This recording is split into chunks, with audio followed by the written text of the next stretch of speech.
So, welcome back, guys. Another 10 Zoom hand history review, this time from Tommy Mint Poker.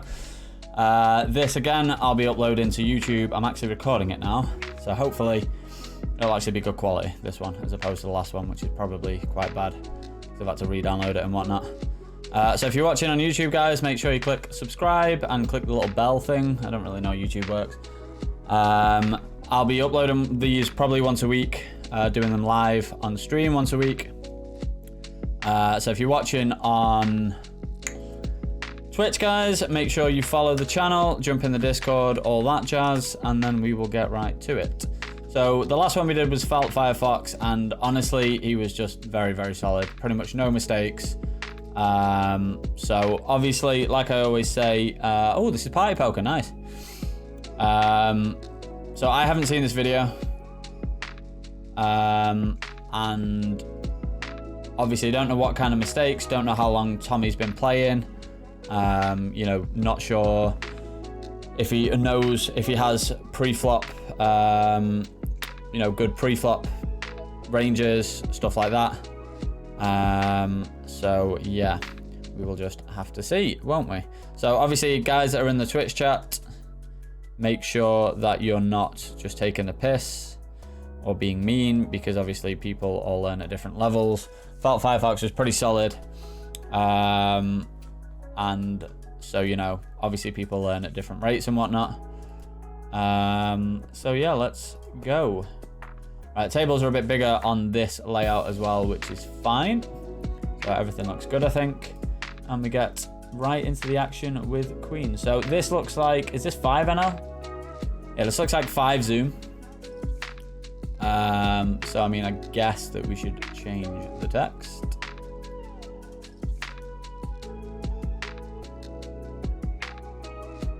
Although it's not really that relevant. It's going to be pretty similar anyway. I assume there's no antes here.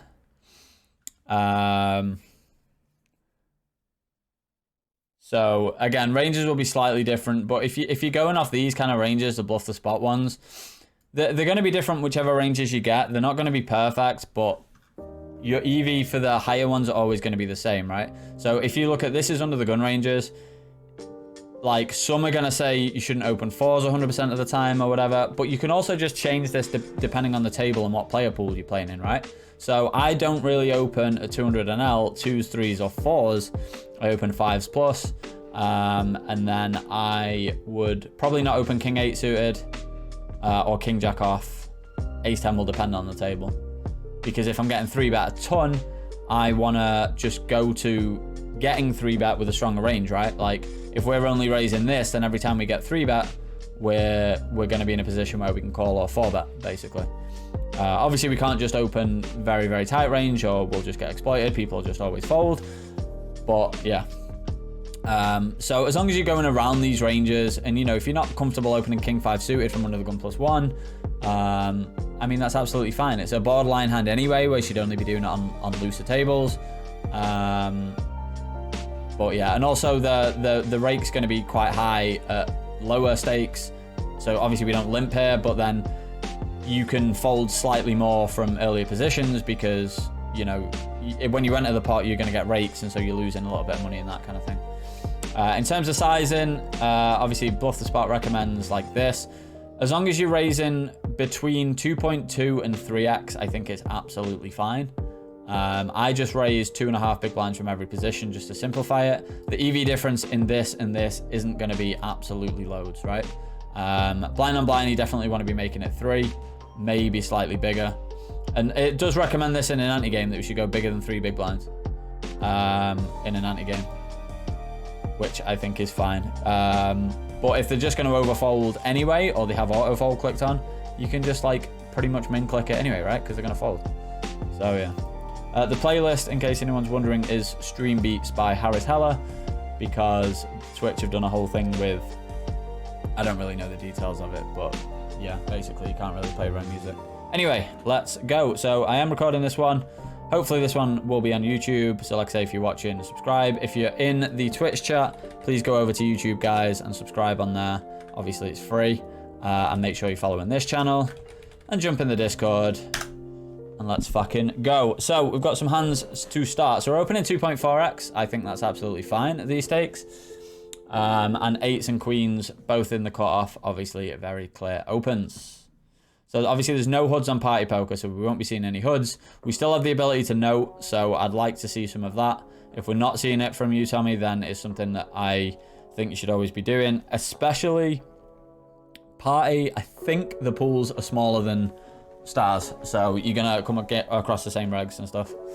So we get pretty rubbish flops, both A-side boards. I think the one on the left we can see bet range on for maybe a third. I think betting a third on this flop works well, even with a hand like queens, because queens we can still get called by worse hands, right?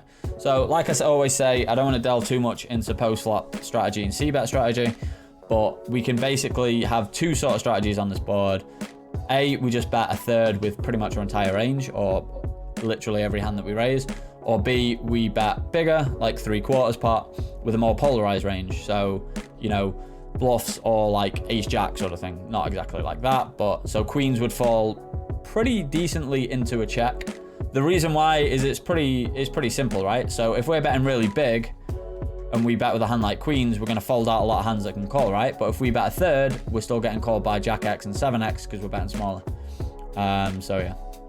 Yeah, that's true, Gravy. It is hard to note on Party Poker. So what I actually have is I have my own notes for when I've started playing on Party, which I haven't done a lot, but I've got party notes, and it's really annoying to do, especially if you're multi-tabling.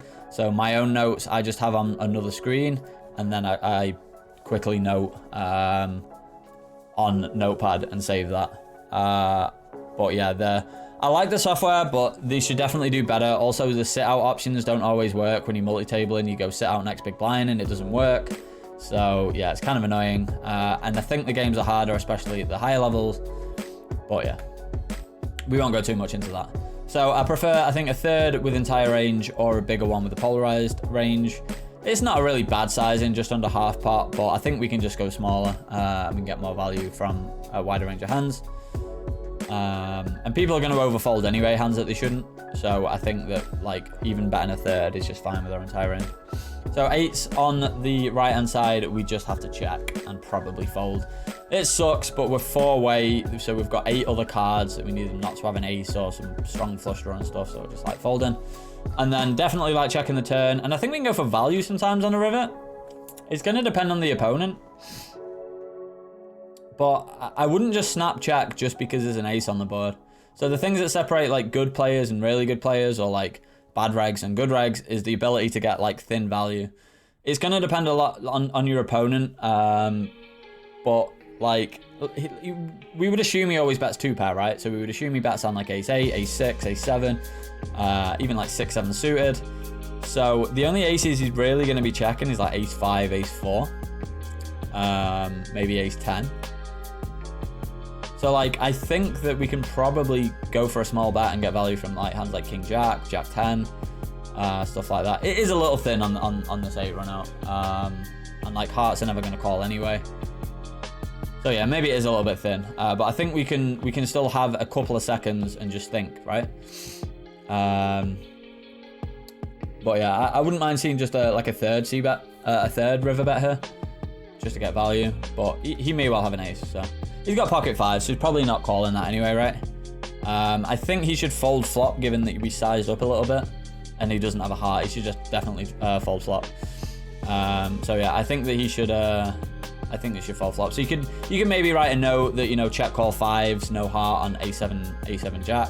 Maybe not like a massive thingy. Temka, go away. I'll slow roll who the fuck I want. It's my stream. Don't come in here with your fucking negative shit. I've got no time for it. Mong. Just go in somebody else's stream. What are you giving me shit for? Alright, anyway, 3-4 suited and 10-6 obviously going to be folds. 8-4 off on the button. It's going to be a fold. But yeah, just something you want to look at, guys. Maybe it is too thin to bet in those spots, but don't instantly check because there's a higher card. Like, don't instantly check, like, you know, queens or kings just because there's an ace there. We can still a lot of the time get 2 streets from it. 3s here, I would like to see a fold. I think we're going to be 3-betting too much if we're 3-betting 3s. I do like the fact you're 3-betting as opposed to calling. but I just think threes is too loose here. So if we go back onto the ranges, the BTS ones for BTS Lite, it's going to give us some ranges it thinks we can 3-bet. Remember, this is a non-ante game, so these are going to be more relevant, these ranges. So we are on the button versus the hijack or middle position. So this is what we should be 3-betting here. So if we're 3-betting all of these pairs as well, we're probably generally going to be 3-betting too much, right? Because we're already 3-betting a lot. This is assuming we have basically a 3-bet or fold strategy. So we're going to be 3-betting too much if we're 3-betting all of this as well.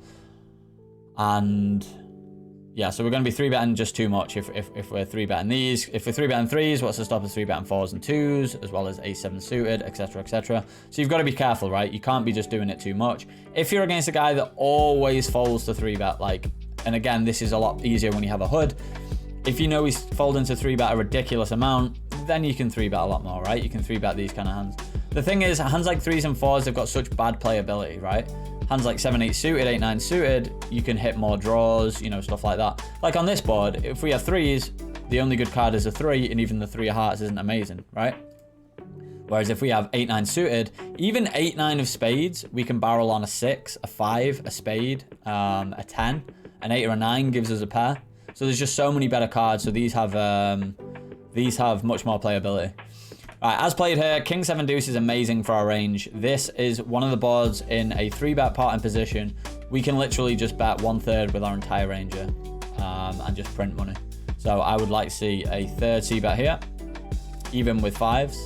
Again, I see this a lot with lower stakes players. They want to bet bigger because it's lower stakes. People might call a bit more.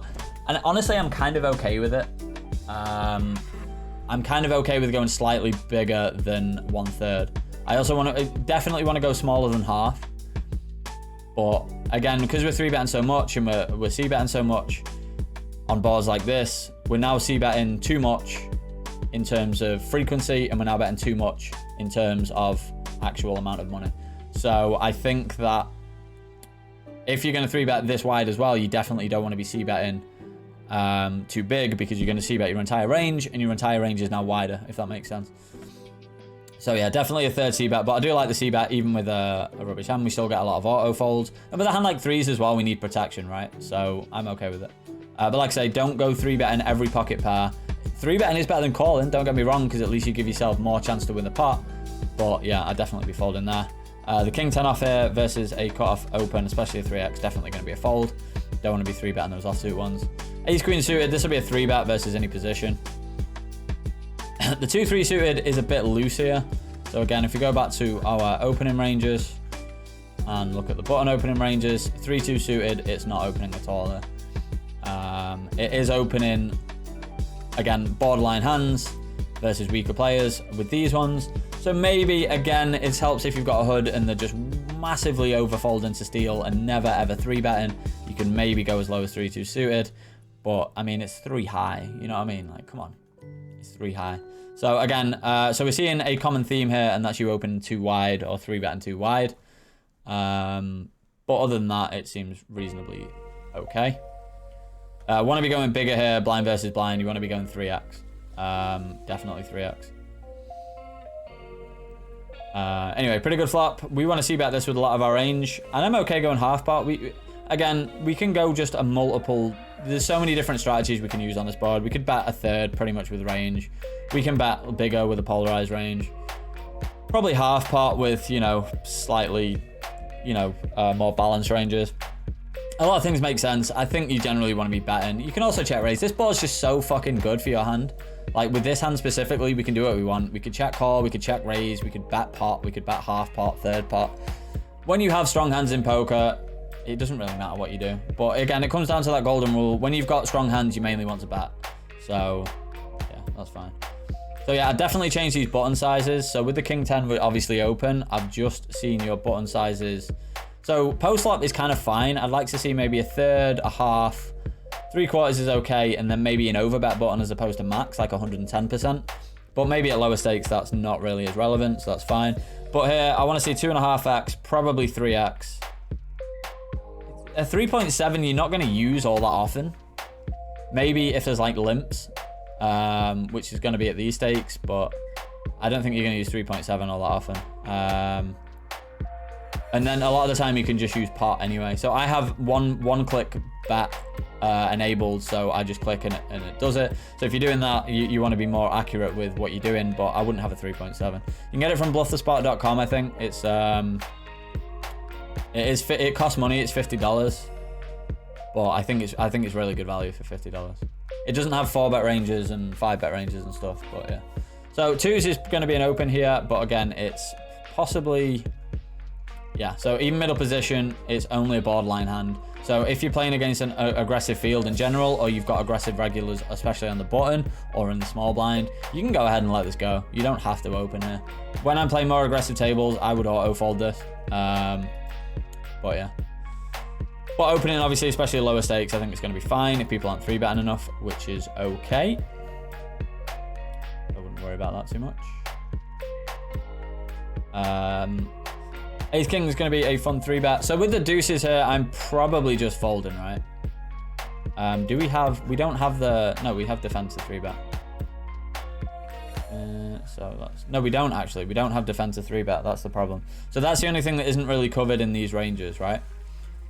Which is a shame. So it's just giving you an idea. Aim to defend 50% of our opening range in position. So I think we can fold basically the bottom of our range. So let's say we're folding, let's say we're defending about 50% of our range. So we were middle position, so we want to be defending about 50% of this. So obviously we're not just going to put a line exactly through the center of it, but we can start folding some of these weaker hands. Yes, Komodo Dragon. Yeah, I'm finally learning to actually play cash games like a proper human being instead of doing what I do, which is just run above EV every single month. Literally, I run so good. Like, I've realized I run so good. I'm actually not good at poker. Or I'm not good at my stakes. Like, I can beat these stakes, surely. Yeah. So I would dump... I agree with Baxter. I'd probably dump 2s to 6s. So this is a pre-flop light version. I have the full version that will say what we should defend to 3-bets. Exactly, just got to run above. It's better to run above EV than, you know, I'd rather be lucky than good, right? So yeah, I'd definitely be ditching probably 2s through to 6s. And then, because if we're just calling all the time, we're just calling too much, right? Now, 2s is one of those hands that like newer players seem to think is really good. Because it's like, oh, it's easy to play, right? We just, if we don't hit a set, we can just fold. But you're going to be losing. You don't have enough implied odds at 100 big blinds to set mine with all of your low pairs. So, especially versus a big blind, where I said in the last video, I mean, to be fair, it's a small 3-bet. You should be making it bigger. So we're getting a better price, so it's kind of okay. So it's not the worst thing in the world, but as a general rule, I'd want to be letting this go. But he should make this bigger than 8 big blinds, especially from the big blind. Anyway, we flop a set, so you know, that means we played it fine. Ace King, definitely want to see a squeeze here. I would want to see versus a 3x and a call, somewhere around 14 big blinds because we're out of position. I think anywhere between 12 and 16 is reasonable, but let's have a goose. 10's way too small. 10's way too small because of 3x especially. If it was a min raise and a call, I could understand 10, but okay, so as a general rule for sizings, obviously it has some sizings here, right? For 3-bet.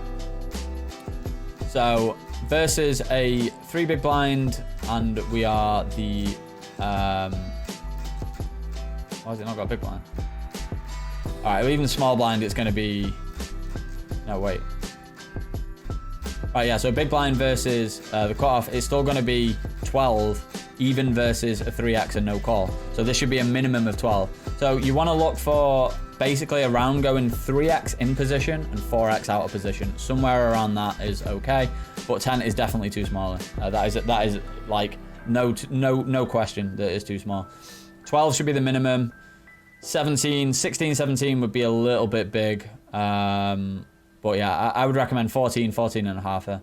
10 is just too small. You're just giving him a good price. And then you like, if he calls, he's just getting an amazing price, so he's calling.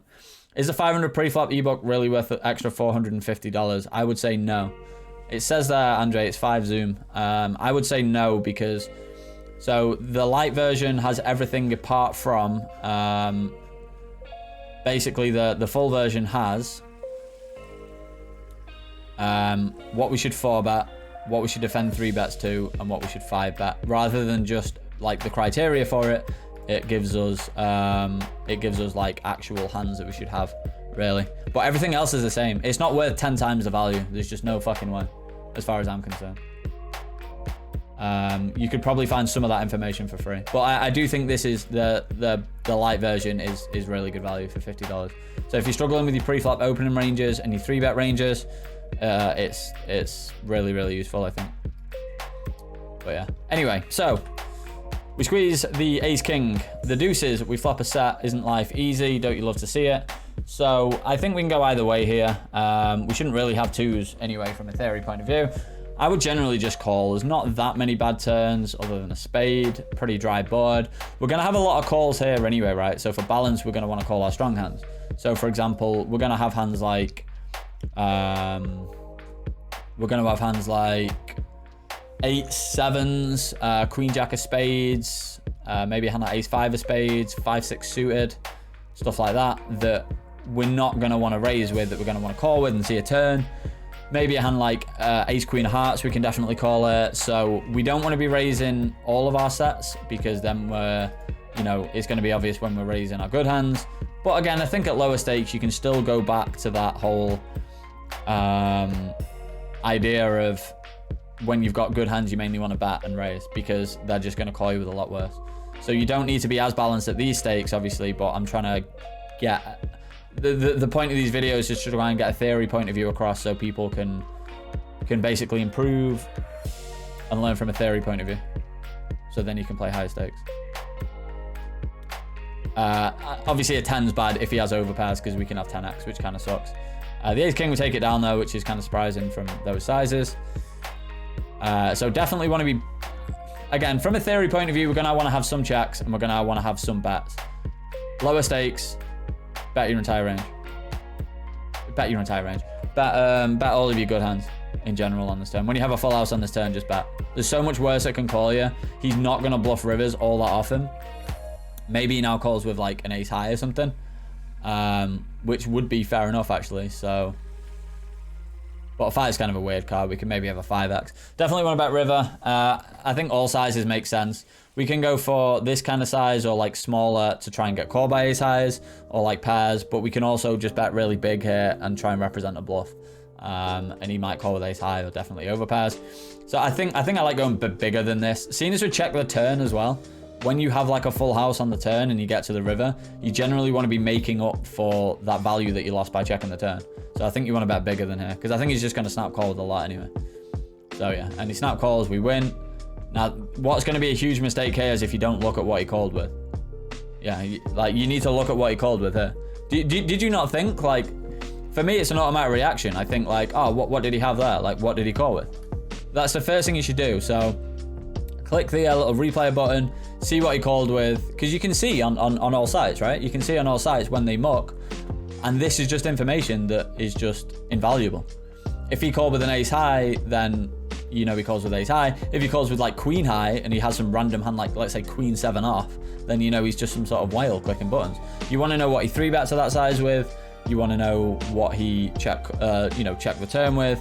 So yeah, definitely make sure that you're looking back, especially in bigger pots, 3-bet pots, that you look and see what your opponents have. It's information that you have access to. Take it. Like, it's fucking, I can't stress that enough. And again, I'm not seeing any notes or labels or anything like that on anyone yet. It is a bit harder here, but labeling's easy. It's just a right click and then label, I think, or like, I don't know. But make sure you label in the note and where you can, guys, and make sure you look back at the hand and see what kind of hand they've got. Right, Queen 10 versus 4x, definitely a fold. Be a fold anyway versus any open. Ace 10 on the button, easy open.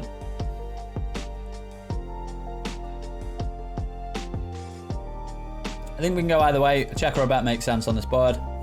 Again, I'd like to see smaller bet sizes, but we explained this with Vietar, and Vietar was worried that people were either raising, like showing too much aggression versus a third pot bet, or just not folding enough with a third pot bet.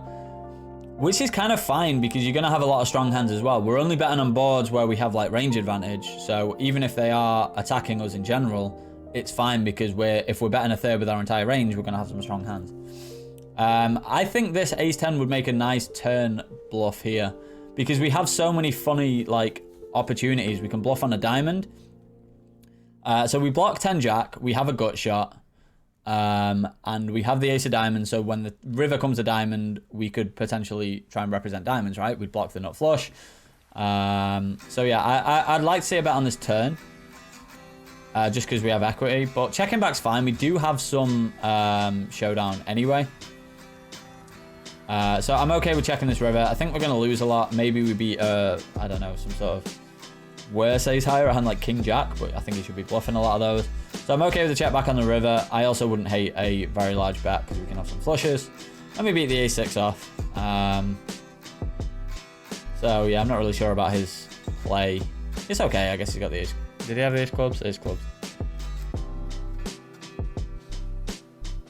You're over bluffing, you have enough natural bluffs, but you want to have some AJ, shut up. But you want to have some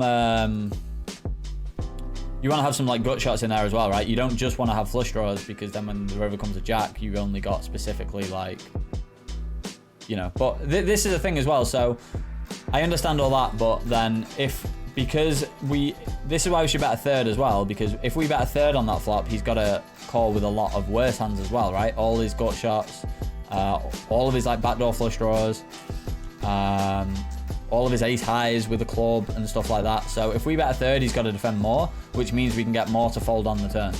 And then we don't have that many natural bluffs. Like, we've got like flush draws and then what, like, so 10 jack gets there, which would be our most natural bluff. So our only natural bluffs are flush draws. And yeah, there's a few of them, but we still want some straight draws as well to bluff, right? And it's a good bluff because we block the nut straight, so. We block the nuts, which is always good, and then we have some barrel opportunities because we have the ace of diamonds, so. So I think checking's fine. I don't think that, yeah, ace-9 is a pretty awkward one here. I think we can go either way. If we're against a very solid,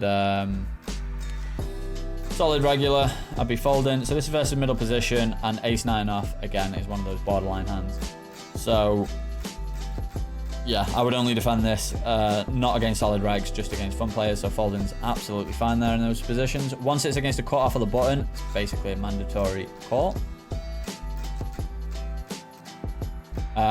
So 7-8 suited, easy open.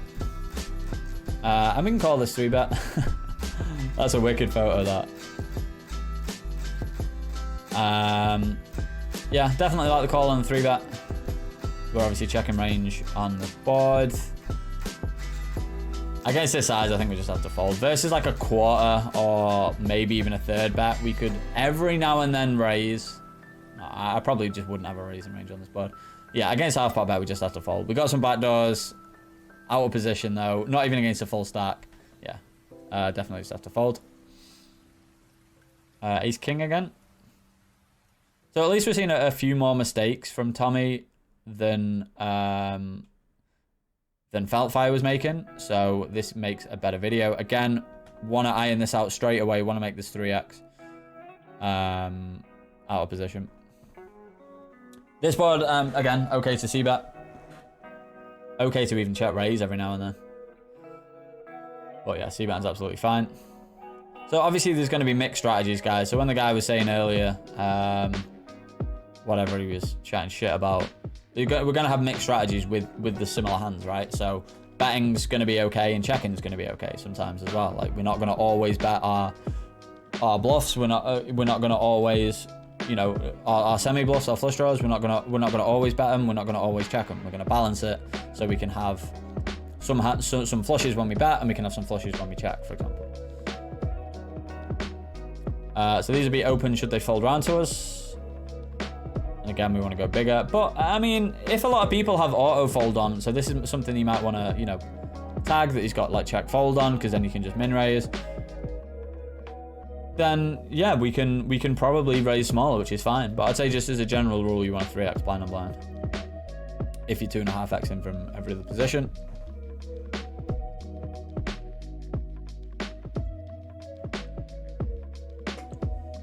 Queen Jack, easy open on the button.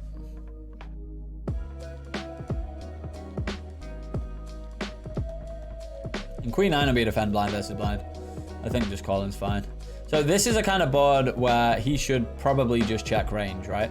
So most players won't, like especially like weaker players. This is a kind of board where you should actually, like even Pio will have like a 95% check on this kind of board, blind versus blind. So he should like be checking every single hand that he has on this kind of board, including aces, pocket sevens, stuff like that, and obviously check raising some and check calling some. However, most players don't recognize that, so they're just gonna see bet a lot of like overpairs and stuff anyway. If you think this guy's a solid reg and knows these kind of spots, he might just check range, so we might want to just not stab as often. If you think he's just going to check fold a lot, like he's going to check, for example, his ace kings and his king queens, but he's going to bet his, say, ace sevens or 6-7s, then we can thingy.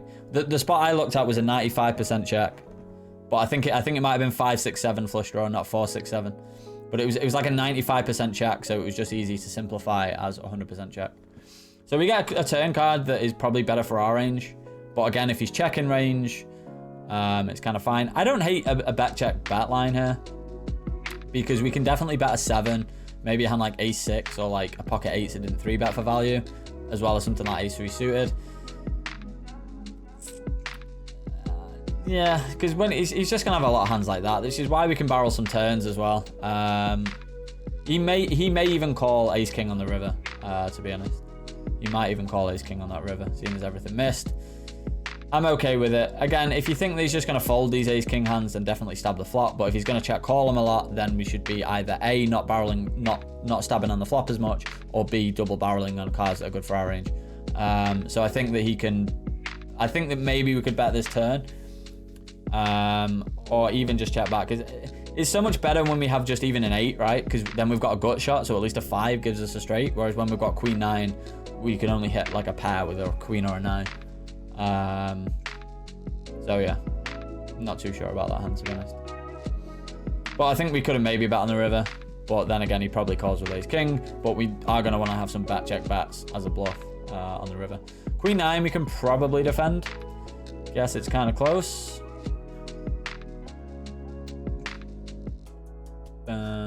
What am I looking at here?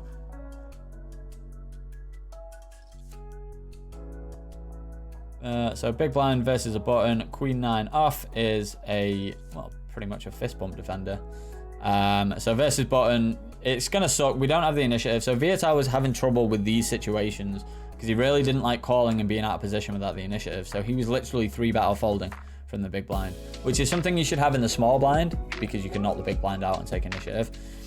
But from the big blind, because we're getting just such a good price, we have to defend very wide, which kind of sucks. But queen 9, yeah, definitely a call there. Although it's towards the bottom of our range, so folding is not going to lose you billions of EV, but it's still, yeah, definitely going to be a defend. And the king 4 offsuit, we can probably defend here as well. Blind versus blind, it's going to be very wide ranges. It's kind of close, so we can 3-bet if we think he's losing, going to fold a lot, and we can call if we think he's going to open wide. So again, this is bottom of range.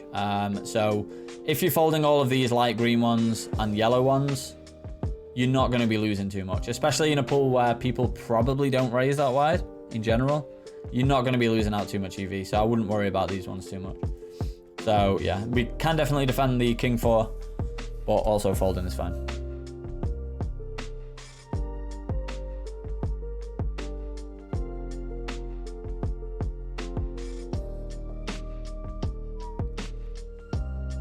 Just folding through some hands. So if you're enjoying the stream, guys, please do click the follow button. It is a free way of supporting the stream. Also, jump in the Discord. You can message with these if you want to download OBS or you have some sort of screen capture and you want to send these to me. I'll be reviewing them probably twice a week.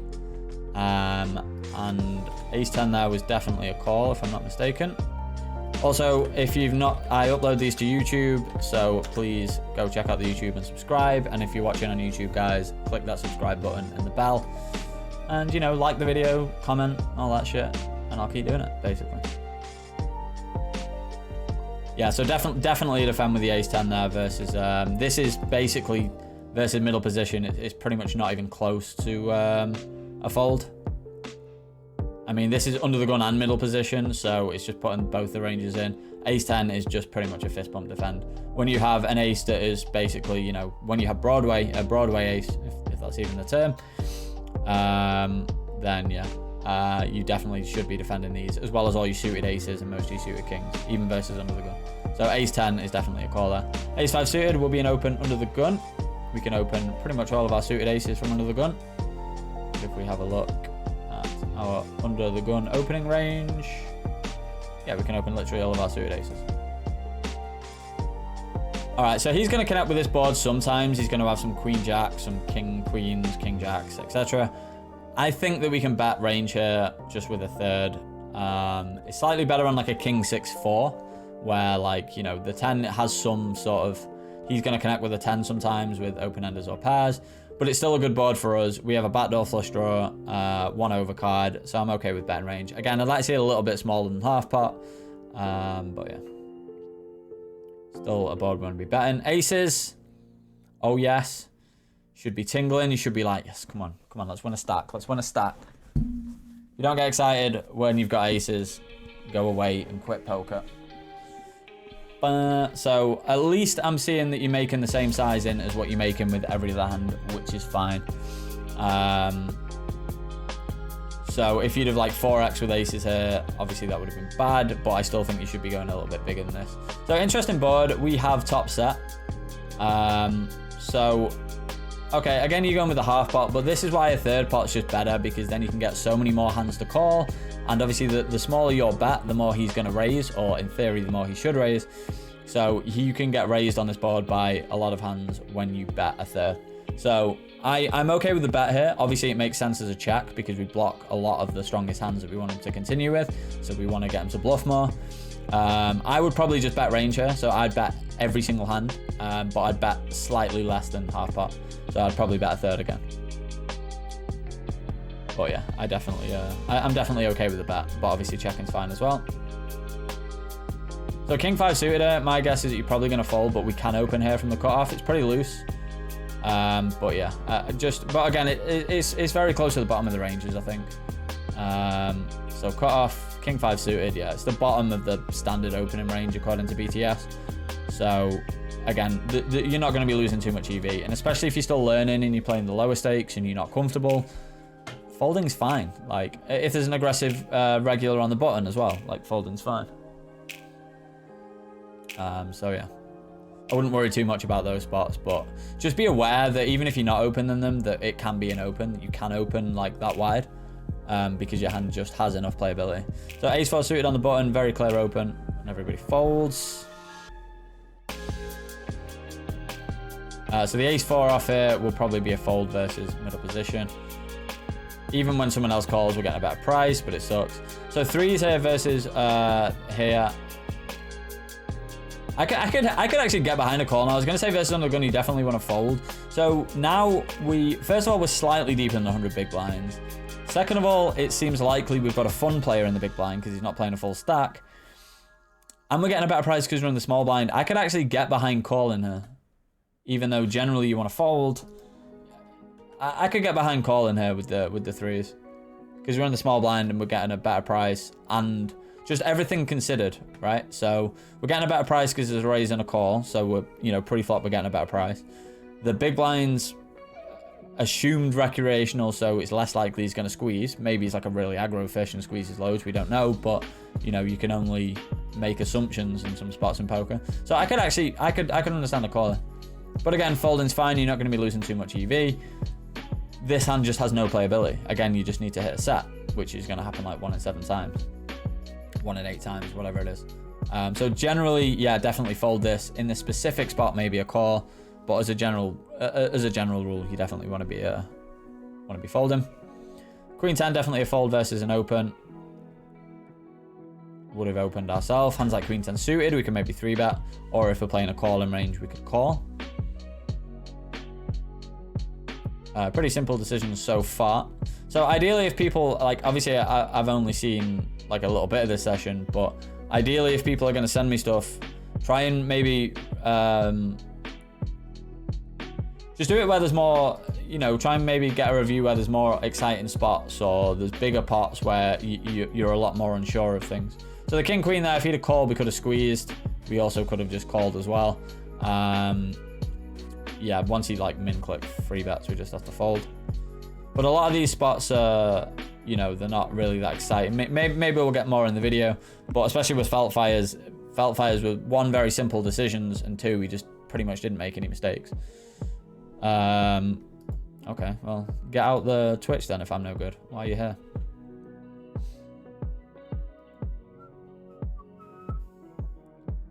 Right, so king deuce, probably a fold blind versus blind anyway. Someone opens. Jack 9. We could definitely defend, but against a 20 big blind stack, if he opens, we're just going to fold, I think. Yeah, gives us the walk. Anyway, king 10 suited, definitely an open on the button if it falls to us. Queen 6 will be a fold. As well, queen 6. So 3-betting here. Again, this isn't going to... So if we get our ranges up, because this is the light version, it doesn't have exactly what we should be calling a 3-bet with. I think button versus cutoff is fine. So it says we want to defend like 50%-ish. And we could look at like what the big blind is 3-betting versus the button. Because it'll just give us an idea of how well our hand does. So this is what he's going to be 3-betting. Obviously all of these hands, but then some ace-5 suited, ace-jack offsuit, and going down to all of these suited connectors, which are going to 3-bet quite a lot. So we have king 10 suited. We're kind of like in the sort of middle of it, if anything. So we can definitely call a hand like king 10 suited. So generally your Broadway connectors that are suited are going to be fine to call 3-bets with even out of position. Queen jack suited, king queen suited, jack 10 suited. Once you start getting to the gappers, I'd be folding some of these out of position. So king 10 suited, queen 10 suited, not king jack suited because it's quite strong.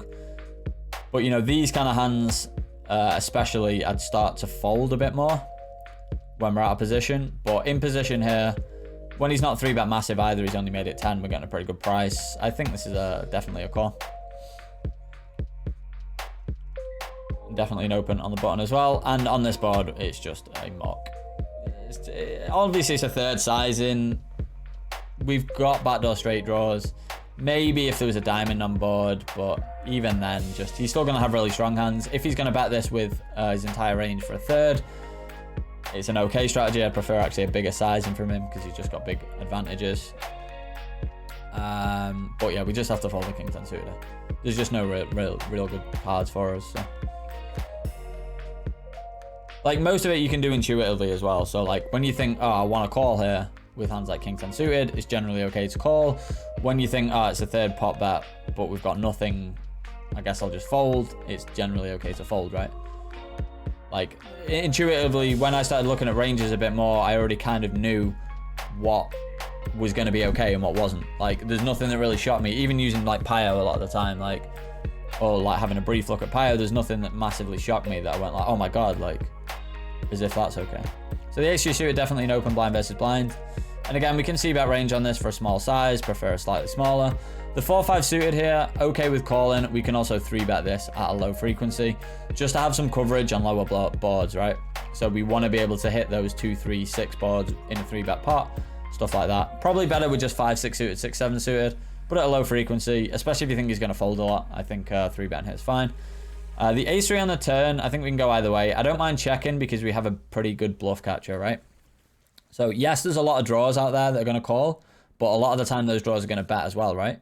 So when we have bigger aces, ace, jack, ace, king, I think we can bet because we can get more hands to call. But because we want to have some hands, some aces that we check call with, we might as well make those our weaker ones, right? So we're not building the pot, so it's massive when we do have the worst hand, and B, we just allow him to bluff. So I think this falls pretty nicely into a check call range. And the river kind of sucks. It's probably just too thin to get value from, so I think we have to check. And he checks back with the ace-8, which is fine. I think he's probably going to bet the turn with ace-8, and then we check call, and that's probably going to go check on the river.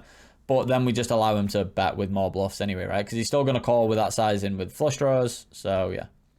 So the 4-5 suited, okay with taking a check on the flop. And then on the turn, once he checks twice, maybe not a mandatory bluff, but I would definitely bluff this hand. Like, again, we look at the two prerequisites for bluffing, especially on a turn. We want to... so... when we're not bluffing on the river, we want to bluff with hands that A, have equity, and B, are low down in our range. We have equity. We have a flush draw. We've also got 5 high. This makes a pretty good bluff on the turn, I think. And we can still have some king X hands that we check back the flop with. We can still have some jack X hands. And yeah, sometimes he just folds his ace highs or like, you know, very low pairs. And that's just really good for us because we just get a load to fold. So when we bluff with ace highs, for example, we're only trying to target better ace highs or pairs. When we get to bet something like 4-5 suited, which is 5 high, we then get 7 high to fold, jack high to fold, or not jack high because there's jack on the board, but you get the idea. So ace king, easy 3-bet here. I'd probably go a little bigger than this even versus a min raise, but as long as you're going around 3x in position, around 4x out of position, you won't be going too far wrong. I'd probably make this 7 even versus a min raise, but 6 big blinds is fine. Okay, so when people do this, queen 6 off on the bottom, by the way, is just too loose. It's just got no playability. It's just trash.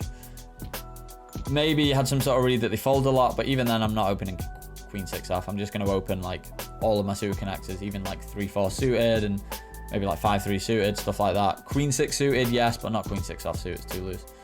So this, the way I would try and have this when somebody donks is treat it like a check, right? So just pretend he's checked, because it's basically like a check, right? But a lot of people do it so they don't get bet, and it works sometimes. So like he's trying to set his own price for like 1 big blind, or he's just clicking buttons, but treat it like a check. So let's assume he checked. Do we want to bet this board or not?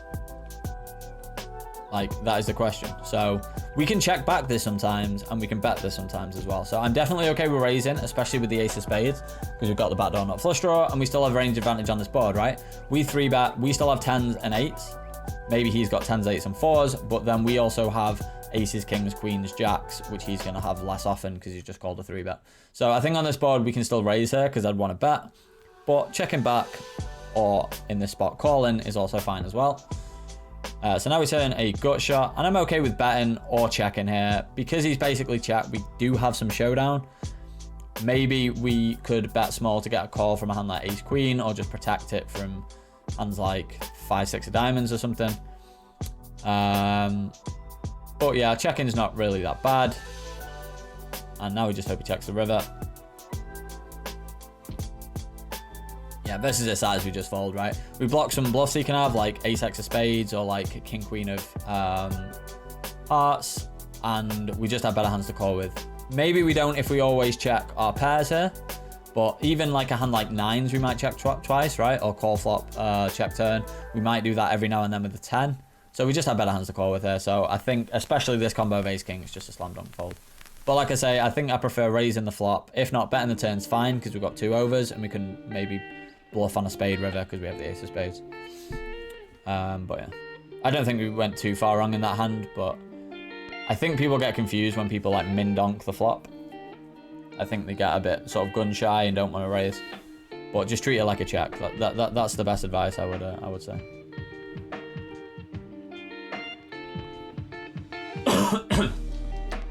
Jack 7 a bit loose. As soon as he looks reggy, I probably would just fold her. But against fun players that are going to fold too much, I think raising's fine. But again, Tommy, so the things that I want to take from this session that I've seen so far, especially, is first of all, make sure you 3x blind versus blind. The rest of it's kind of fine. I would have a 3x button, ideally. And also definitely look back at hands. So 9-10 suited is kind of sucks. Versus a 3.2x, honestly, just folding's fine. We could probably 3-bet this at a low frequency anyway. Generally, we don't want to have any calls from this position. So versus a bigger raise, I'm honestly okay with just folding here. So if we look at 3-bet ranges, this is assuming a 3-bet or fold strategy from under the gun +1. So it's basically middle position versus under the gun. This is what we're 3-betting. So we do want to have some of these suited connectors sometimes. But again, it's only half the time anyway. And sometimes this might be a tell from people that they're raising bigger. Maybe they've got a stronger hand. Maybe they've got a weaker hand. I don't know. But yeah, I assume we just folded, which I think is the prudent move at these stakes. We can just wait for better spots, right? This isn't a tournament where we can only buy in once and, like, you know, tournament life is important and we can't waste any chips that are in the middle or whatever. We can't waste any spots. Like, here we can just, if it's a thinner spot that might make money, we can just fold, right? Like, if we're unsure of it, just fold and wait for better spots. So Queen 10, blind and blind, easy to defend. Not much to speak of on this board. 10 is going to be an easy open. I notice that you stab a lot of these flops. I'm okay just checking back here. He's not going to have too many check folds. Again, if you've got reads on the player that he's going to check fold a lot, then obviously just smash every board, literally. Because if you're just going to check fold ace highs and never check raise, then just smash every board. But I think we can check that flop and then bluff some later streets. We don't have to just bluff flops. So I've noticed you're doing a lot, but I mean, it's working sometimes, so. Yeah, 2 is easy to defend, even versus. I mean, we like flopping sets with deuces, don't we? Easy. Right, ace 9 open, we go 3-way. With the 2s here, again, I think we just want to call here. Mainly because he's only got 40 big blinds. If he's 100 big blinds deep, I'm always raising. Against this size, against 40 big blinds. Unless the board runs out horrible, it's going to be easy-ish to get the money in anyway, so I'm okay with calling. We see a pretty horrible turn. This is a really good board for our range on the left, so I'm okay with betting. On the right, yeah, probably just calling, but we can raise, get it in. Like, either is fine. Yeah, definitely betting on the left, probably a bit smaller, but we've got advantage. We're going to bet a lot. So it's kind of an awkward spot on the club. Obviously, we're going to have some flushes to raise. We should be raising some sats on the turn. But most players will just, like, for example, most players at these stakes, when they bet the flop there, they're just going to have flushes or bluffs. They're not even going to bet, like, some 2 pairs sometimes, or, like, ace-queen. They're just going to have, like, you know, a clear bluff or a flush for a value bet, which is obviously bad. But then when we start, not necessarily overplaying deuces, because obviously deuces is a very strong hand, but when we start, like, over raising, like, pairs or 2 pairs and stuff, we're going to either just instantly get a fold or, you know, get it in against a flush. So on this turn here, the king, I see no reason to bet here. Definitely not this size, and this is no. Okay, so why are we betting this turn? Like, what are we trying to get called by with this hand, right? So obviously we're going to have some bets on this turn as bluffs. We're going to have some bets as value.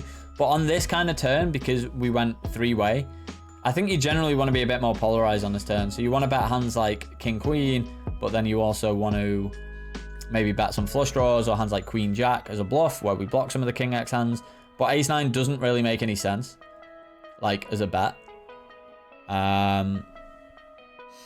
So yeah, this doesn't really make sense as a bet, because, like, what are we trying to target, right? If he's got a flush draw, we're ahead of it, and he can fold to this sizing. If he's got a worse ace, which is unlikely, he might even fold to this sizing as well, right? So if we're going to bet this turn, I don't hate it, but bet smaller. So just allow him to come across with weak hands. This is a very weird bet with ace 9 suited. I really don't like it. The queen 8 suited here, we can open as well from the cutoff. And yeah, he's going to fold a lot, yeah, sure, but, like, do we really want him to fold? We can just check back this turn and play a river, right? So we can check back this turn, and then he's going to bet the river. So let's say he's got a king here, for example, right? Like, people don't like calling bets. They don't like calling bets. So in this spot, let's say he's got a king, and we check back the turn, and then he bets 9 big blinds. And we call. We feel like a knob because he's got a king, and we thought, oh, he probably has a king, and then we called anyway. But it's fine, because if we're going to bet 9 big blinds on the turn anyway, we might lose more when he's got a king. He might call and then lead the river or whatever. Or, yeah, we're going to check back a lot of rivers, but we're still putting in that amount anyway. So we might as well just check and then allow him to bet it with his bluffs as well as his kings. Because his bluffs is just going to fold, right? So yeah, I definitely think that just checking back is the best move. If we're going to bet something like a third pot, because we have some king X and, like, full houses here, so we're protected. So we don't need to bet big anyway, because we don't need to get worried about getting raised, because we can just have stronger hands. Like, I'd like to bet there maybe a third with ace-9 or ace-queen, especially because there's more ace-x you can call with. But we'd also bet hands like that with like aces. And then, you know, if he raises, good luck to him. We've got top vote. So queen 8 suited, I like the open from the cutoff. It is towards the bottom of the range, but it has enough playability. And again, this board we can just bet like range on. Again, I don't really like the sizing because we want to attack worse hands than this in general. So I think a third, slightly smaller size would be better. Threes could be an open here, could be a fold, whichever you want to do. I think there's not going to be too much EV you're going to win from here. If you're against people that don't 3-bet a lot, fold to a lot of C-bets, etc., definitely open. But you could just open, even from these first two positions, you could just open 5s plus and not be like losing out on too much EV. Ace 2 is probably going to be a raise BVB. Any ace is going to be good enough, blind versus blind. And again, we want to see the sizing improved, but we'll talk about that towards the end of the stream. Threes, I'm definitely okay with the C-bet here. And again, would prefer a smaller sizing, but especially on a board like this, like, our hand's going to be good sometimes. And yeah, we can't get called by many worse hands, right? Some ace highs and stuff, yeah.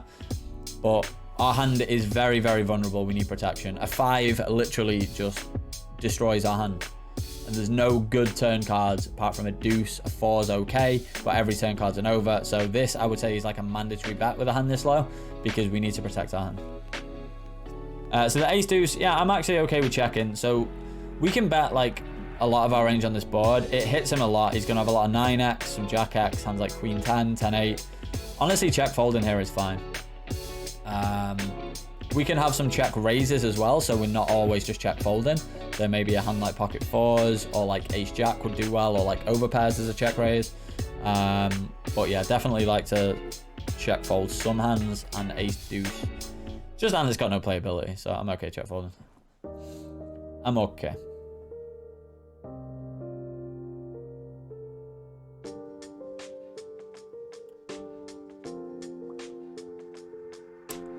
So yeah, so there's not too many like major mistakes here that I think you're making.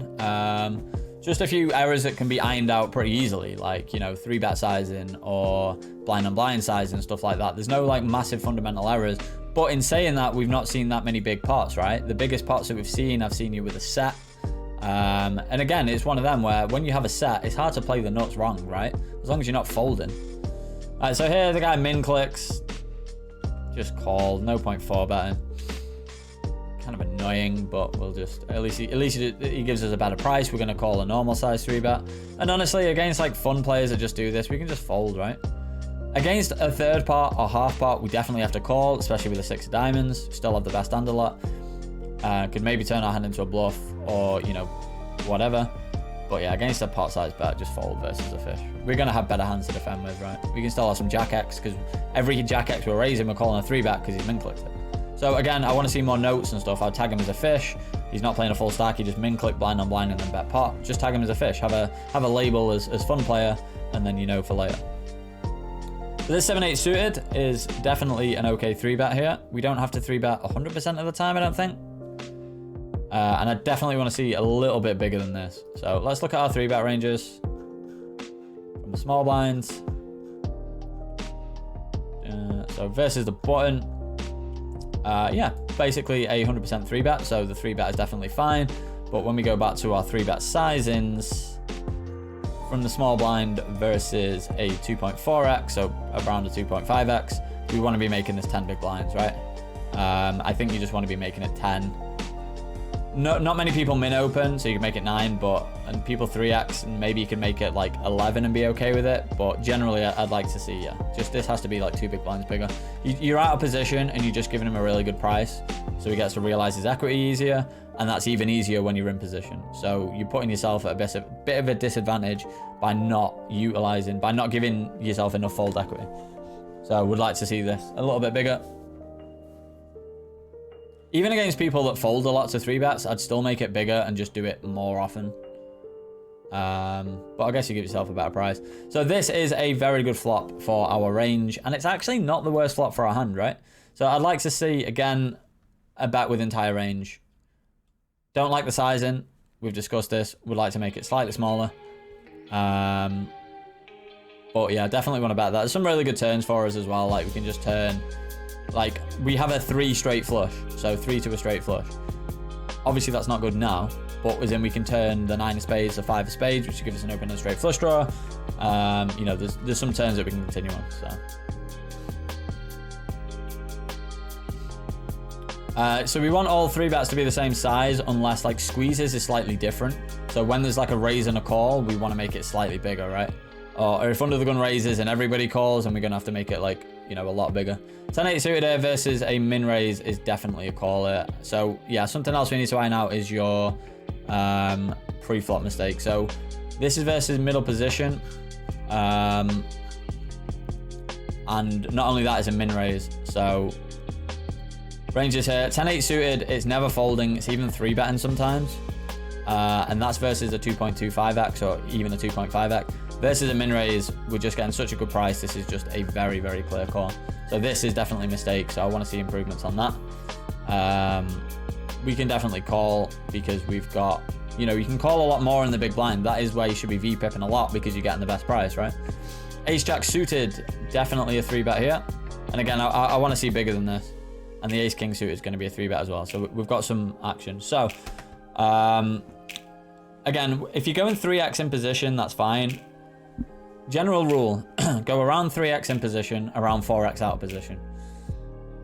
When there's somebody else in the pot, you can even go 4x and then add that. So here, I would like to see a 4x, 8 big blinds, plus that. I'd like to see a minimum of 10. Probably a bit bigger because you're out of position. And in position, I want to see maybe not that plus that. So you want to go at least 3x and then a little more. I'd like to see at least 11 here. And I think you're going to go 9, yeah. So definitely 3-bet sizes are a bit too small. You're just giving, like, you give him a good price on a call, and then you give him a good price on a call, then you go 3-way. So this is kind of weird because he doesn't have a full stack.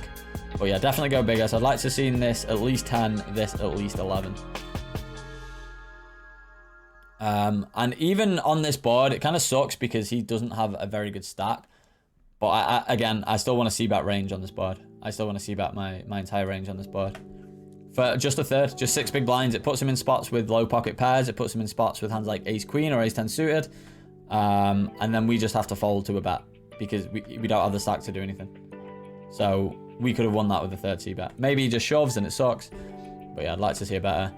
And here, I'd like to see a bet with the ace king suited. And honestly, we can just bet and get it in.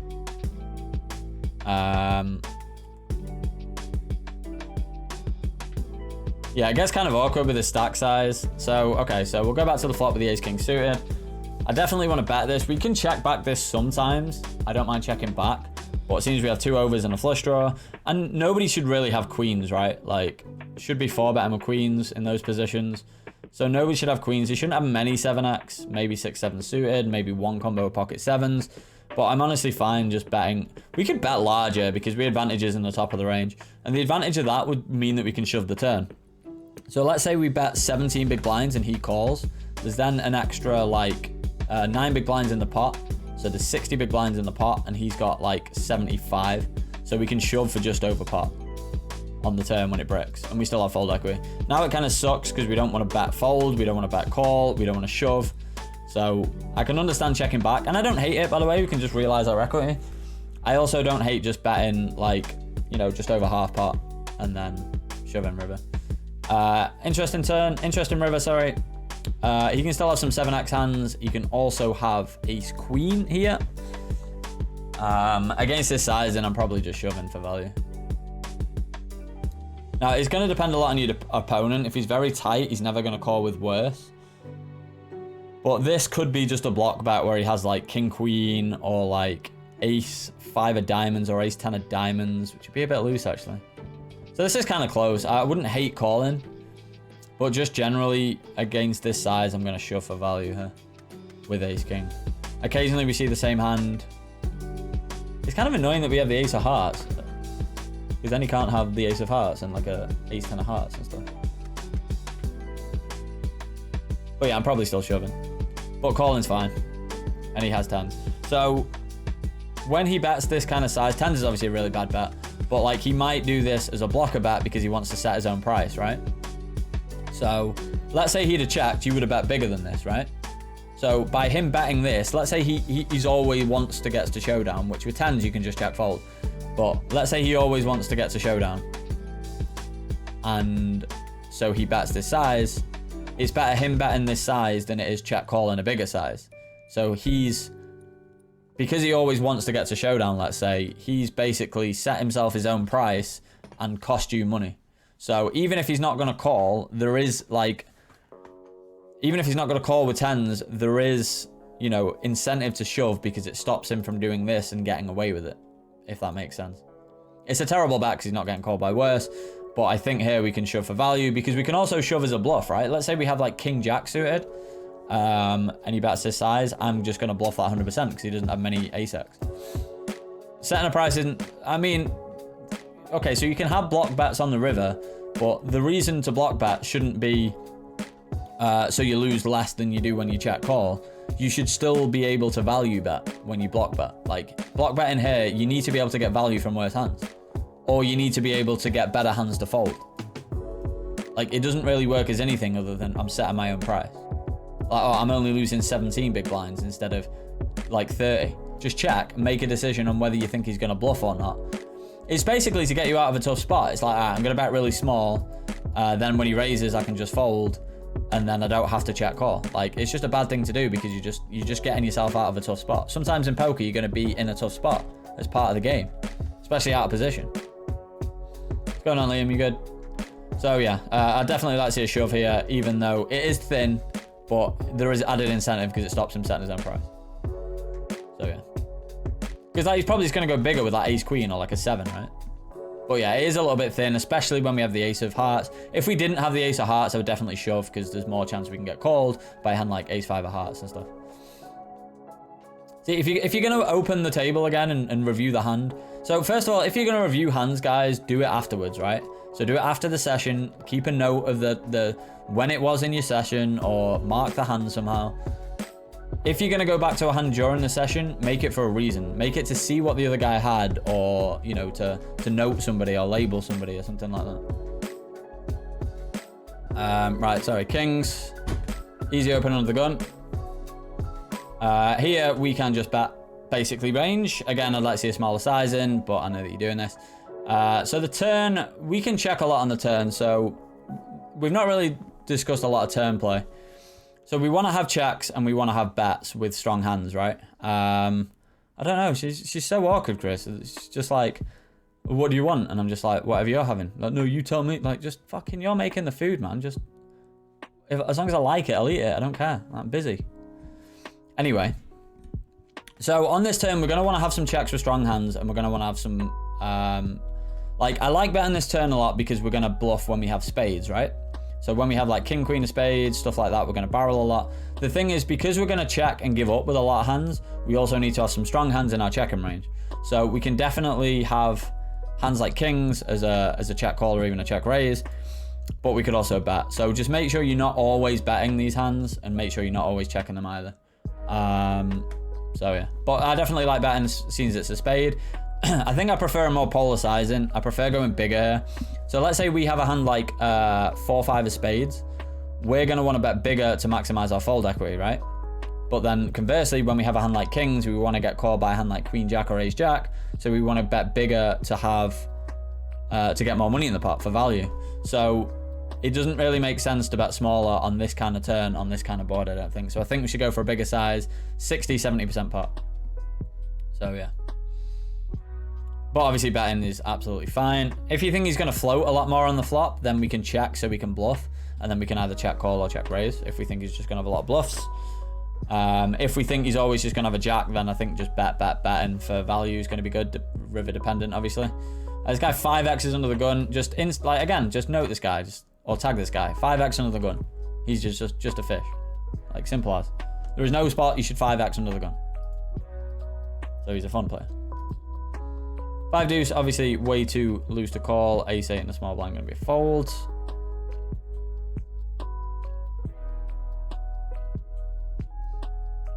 Yeah, guys, make sure you are following the channel. If you're watching on Twitch, jump in the Discord and make sure you follow on YouTube. All of these are going to be uploaded to YouTube I'm also going to start doing other stuff as well. I'll upload highlights and whatnot onto YouTube when I start playing again.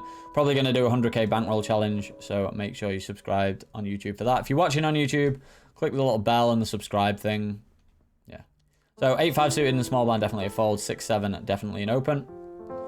Suited, obviously. Definitely want to raise here with the... See, this 3.7, like, we can go a little bit bigger here, right? So the 3.7 doesn't really make sense as a sizing. I don't mind this sizing, by the way, but having a 3.7 big blind button is just random. Like, this is the first time we've used it, and even then, I would probably just go 4x here because we're out of position. So it's just a random button, get rid of it. Change it to something better. This board, King 6 Deuce Rainbow, amazing for our range. Literally, I said obviously we can have like a two separate betting strategies here where we either A, bet a third with our entire range, or B, bet like 3/4 pot with a more polar range. For simplicity's sake, and at these stakes, when you get this board, you can literally bet 1/3 pot, entire range, and it's fine. I don't really like checking because we have range advantage and it's hard to check call. Maybe check raise, but it's a random hand to do it with. And now we're in a weird spot where we don't want to check call, we don't want to bet. So yeah. This river, I would definitely say bet once it's checked twice. Worst hands we can call with. And yeah, all kind of sizes make sense. A third makes sense because of the range we're trying to attack. And it's a pretty, like, you know, there's a flush and stuff out there. Honestly, I'm just calling this. Like, yeah, honestly, I can get behind that call. Like, what's he ever going to have? Is he really going to have a flush? He's going to raise bigger. Pretty fucking random bet. The fact he's got King 7 off, that is something that needs instantly noting and tagging. But yeah, like, we're getting an amazing price. We don't beat any value, but maybe he just clicks buttons, I don't know. So the Queen Jack, we should definitely raise it, and we can go 3.7x. So at least you're using the button again. So yeah, I would definitely note that hand. Tag him as a fish, and then write a note. Like, so we don't need to do anything like ridiculous. Something like straight to the point. So a note like limp call, King 7 off, button versus big blind, check, raise on King. Yeah, let's get a King XX 7 Jack. Or even if you don't want to do that exactly, you could just like check back 2 pair, 2 streets or something like that. Something that just lets you know that he limp called a shit hand, which he shouldn't. And then also checked a hand where he probably shouldn't, like 2 pair. Why would you not bet for value? And then you know he's gonna have some 2 pairs when he raises and stuff. So just like a clear, concise note that however you wanna like format it is you know, completely up to you. And then just a fish tag because he's obviously a fish. Because when you like, even if you know some of the players, when you get to a table like this, so let's say we're playing against, let's say we know how these guys play, we know this guy's a fish, we know this guy's a reg, why not just tag them? And then you just look at it and then you see a bunch of red labels, which means reg, so you know you're on a reggier table. Or a bunch of orange ones for me, which means really aggressive, so I know I'm against a really aggressive table. It's just so much easier. For me, it's like an autopilot thing that I always do, so it baffles me that people don't do it enough. Anyway, I like the raise, pre-flop, definitely want to see about this board. Thanks for the kind words, Cooleroni. Added antes is just basically a rake thing to get more rake. It will affect your ranges slightly, but yeah. I wouldn't worry about it too much, but it's just a way of basically just getting people to pay more rake. Like, it doesn't benefit the players really in any way overall, so.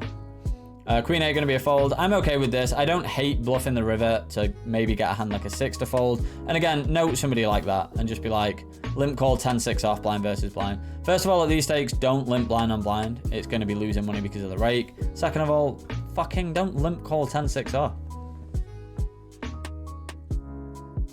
No, I've not really been playing much. No, you can open wider when there's antes, and you can defend slightly wider and 3-bet slightly wider.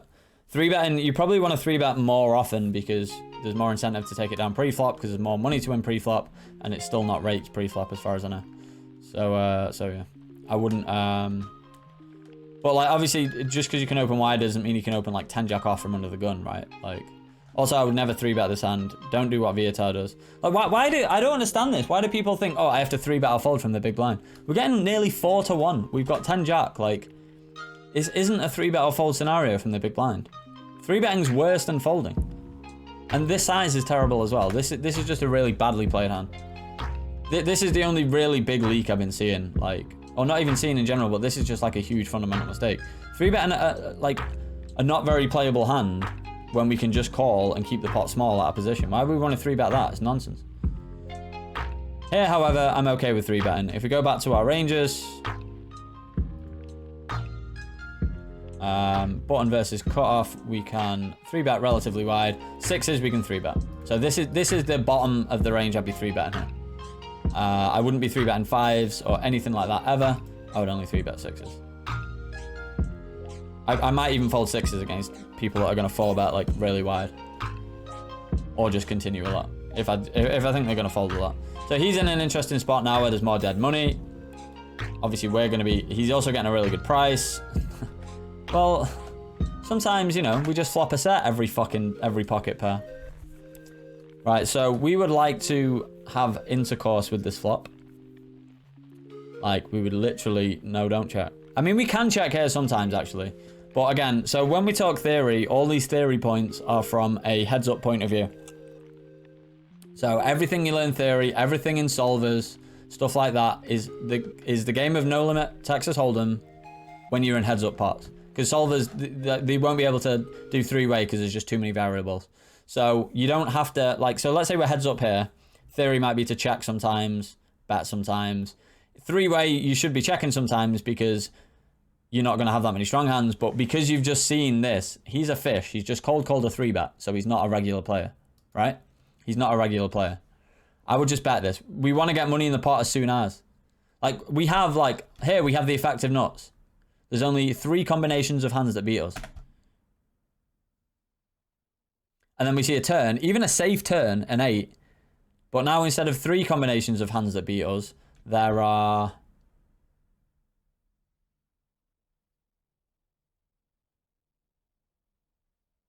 Quick maths. 10 plus 4, 14 combinations that beat us. Where's the music stopped? Good. So that's assuming that they have 7-4 suited and 7-9 suited, which they might not. But then also a 7 has reasonable equity. You wanna just put money in the pot. Why would you check? 3-way, why would you check? You can just bet small. You still get called by jacks. There's so much you can get called by, like ace queen, king queen, queen jack suited, queen 10 suited, pocket 5s, pocket 8s on the flop. I know obviously we'd be on the turn, but pocket 8s, pocket 9s, aces if somebody randomly calls aces, which I've seen sometimes. Bet. Literally bet. Okay, he bets pot, and now... I mean, now it's already a weird spot, because now, like, I don't know what to do. Obviously, we're loving the fact that we've got a good hand. Ace queen suited with standard, I think, on the right-hand side. I'm okay with this, because he's going to have a... It looks like he's going to have a hand that he's just going to get in with. And we don't want to see bad rivers. But I think if we're taking the passive line and just checking the flop, I think we should just call the turn. But yeah, against fun player, if min raise was ever an option, it would be here. Shoving feels too much. Like, raising, we can't really have a raise size that isn't shove. So that's why I prefer just calling here. Because there's not that many bad rivers other than a 10, other than a 9, a 4, and maybe a 7.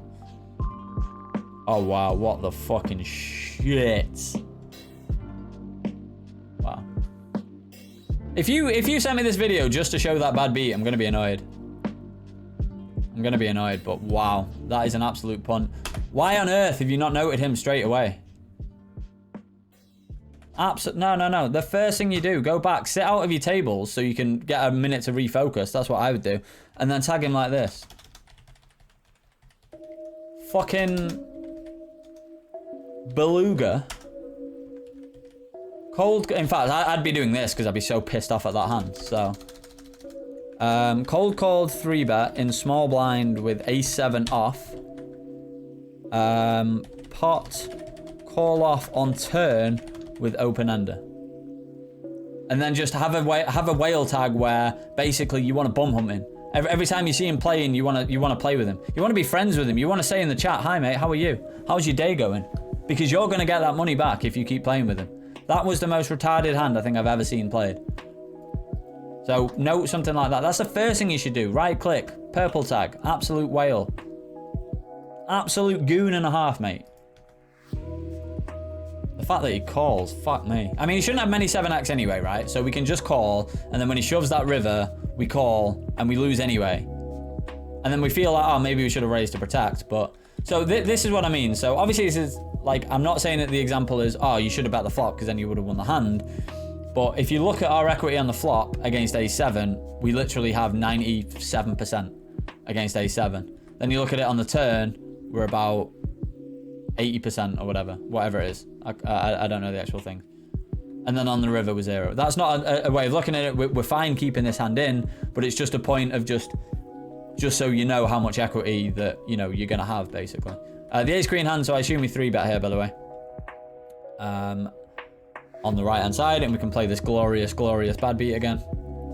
Again, want to go slightly bigger than this. This flop, I don't even hate checking back sometimes as well. He can definitely have all the sets here. Some 9-10 suited, although so can we. But top pair, top kicker, you mainly want to bet. Yeah, that's why Diesel, I was saying that I have my notes on Notepad, and then I just sit out and then start writing it. And then definitely note them, and then I can always copy and paste it later. But yeah, he needs to get tagged as an absolute whale. Glorious bad beat, that was fun. Oh, maybe you're doing it. Or are you just gonna like review the hand and go, oh, look how unlucky I got? Because that's not something you should do. Like, save your reviews and evaluations for afterwards, guys. For after, just mark the hand, and then if you're still thinking about it 5 hands in, there was a hand where, if you guys remember, I made a really big bluff, and I ended up just leaving the tables after that because I couldn't stop thinking about it. I was like, was that bluff any good? And yeah, it was messing with my focus. So ace king on the board on the left, standard open. Bet's fine. I don't hate checking back. Bet on the flop, standard. Bet on the turn is okay. I'd be a little bit careful because you can still have like hands like 10 jack, king queen, king 9. River kind of sucks. Again, this is going to depend on your opponent. He can still have hands like king 10, king jack. Technically hands like king 9, which might call. But we're getting a little thin now because he has all the queen X, right? He still has hands like queen 9 maybe, and queen 10, queen jack, maybe even ace queen. So yeah, and he has a full house there. So you got saved by the river, really. I think his play's okay. I think yours is okay. Again, you might want to bet that on against certain opponents, like very, very fishy opponents, like that Super Beluga. But then you need to know that Super Beluga. I've forgotten his name now, so maybe you had as well. Like, I'd want to know instantly where he is. And then when he raises, I want to be in the pot with a bunch of weak hands. So yeah. So yeah, just we'll discuss towards the end. But I don't think you're making many major mistakes. So the ace jack, again, like just in general, so I don't want to go into like too much strategy about bluffing and triple barreling. This could end up being a triple because we don't have any clubs and stuff. We block some queen X hands like ace queen and queen jack. Generally, we're actually fine to just start c-betting flops and just giving up on turns, because just c-betting is going to print money at these stakes. It really is. As long as we're just playing correct ranges. So the jack 9 suited, we could probably 3-bet here if we think he's very loose. And folds a lot to 3-bets. Obviously calling is fine. The only option we don't have against this size is folding. That'd be disastrous in the big blind, especially when we have position. So yeah, don't be folding your high suited gappers when you're in position. BVB. King jack versus an open, definitely a fold. We can check back here sometimes with jack X. We can also bet sometimes.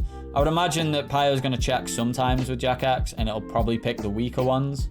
We're actually sort of in the middle of our range here with jacks, because we'd probably 3-bet ace jack most of the time, 3-bet king jack some of the time, and we also have hands like jack 3 suited here. So maybe we can check back our weaker jacks. So I'm definitely okay with the bet here. We've got a backdoor flush draw as well, so it's easy to continue to a raise. 8-9 off could be the bottom of our range, but I'm okay with raising it. Don't want to go too much wider than this, but especially against players that are going to fold too often, or when you're in anti-games, if you play on stars, you should definitely be opening.